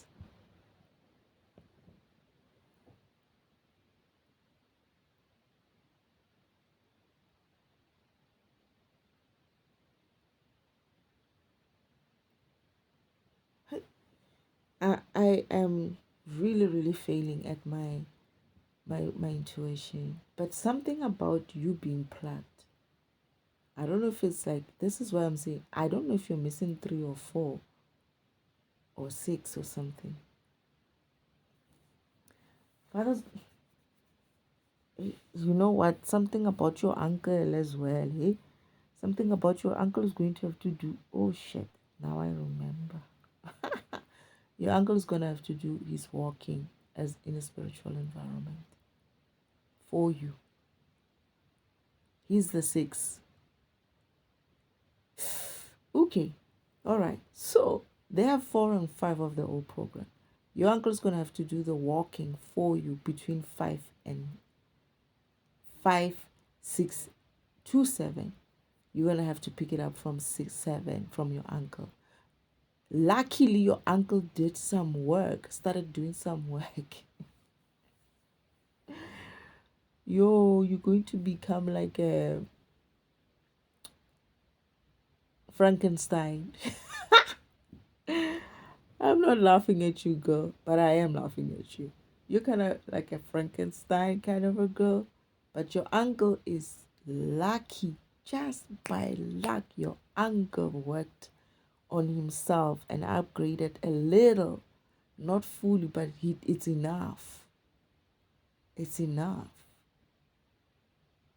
That looks like, I don't know, for me it just looks like a Frankenstein kind of program.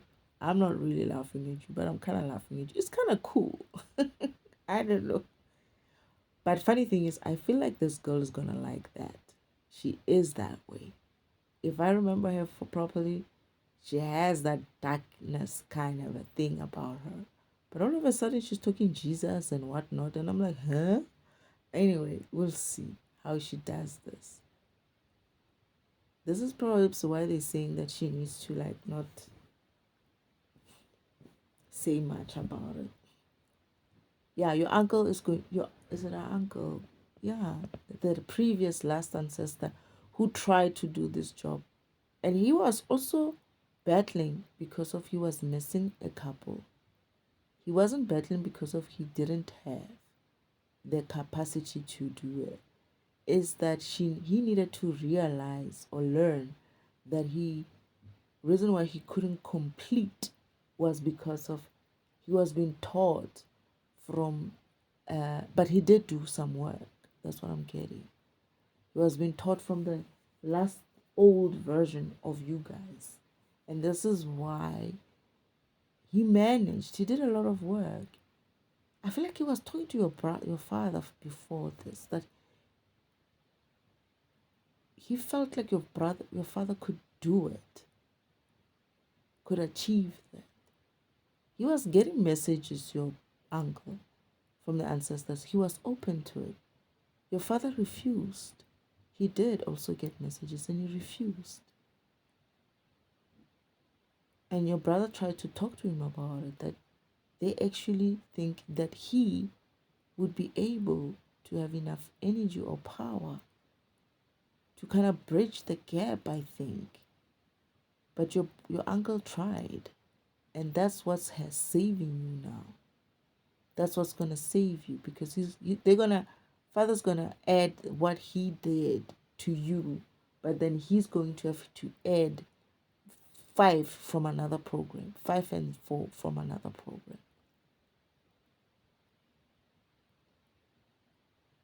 But it's very similar.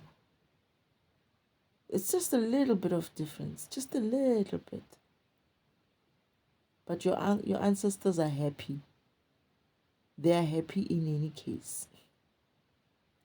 But this is why I say you're going to do it. And they're going to walk. They're going to be able to have energy to walk. You know how my great grandmother walks? She walks like she's still like, you know, very, very young. She did that even when she was in the physical. My my friend used to be like, look at your grandmother and look at the other grandmothers. What's the difference? And I'm like, I don't know. They look the same. It's like, no. Those other grandmothers are bent and they're walking slow. But look at your grandmother. Your grandmother's straight up and she's walking fast.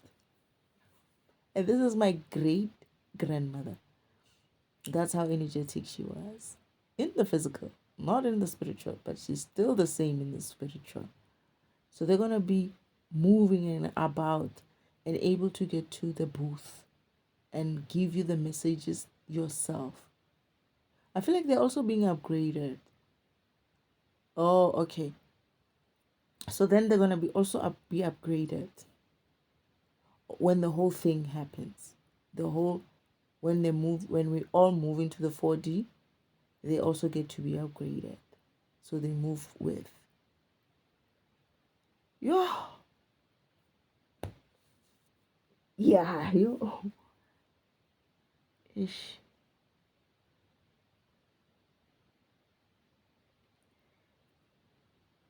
This is hectic. It's not too bad. Don't take it so badly. I'm actually exhausted. Father, I'm running on low. My stomach is painful because they've been trying to siphon and I don't have anything in my stomach. But I've been recording for like 3 hours. I'm probably 4 hours. This is probably going to be the longest recording. Oh shit. 3:27.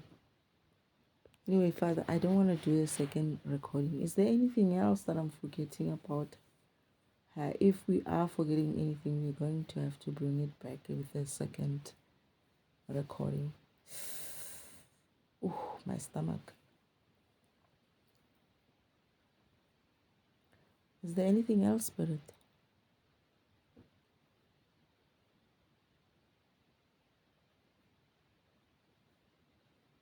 I'm not getting anything for now. I'm very tired. I need something to eat or drink. Anyway, thank you, Spirit.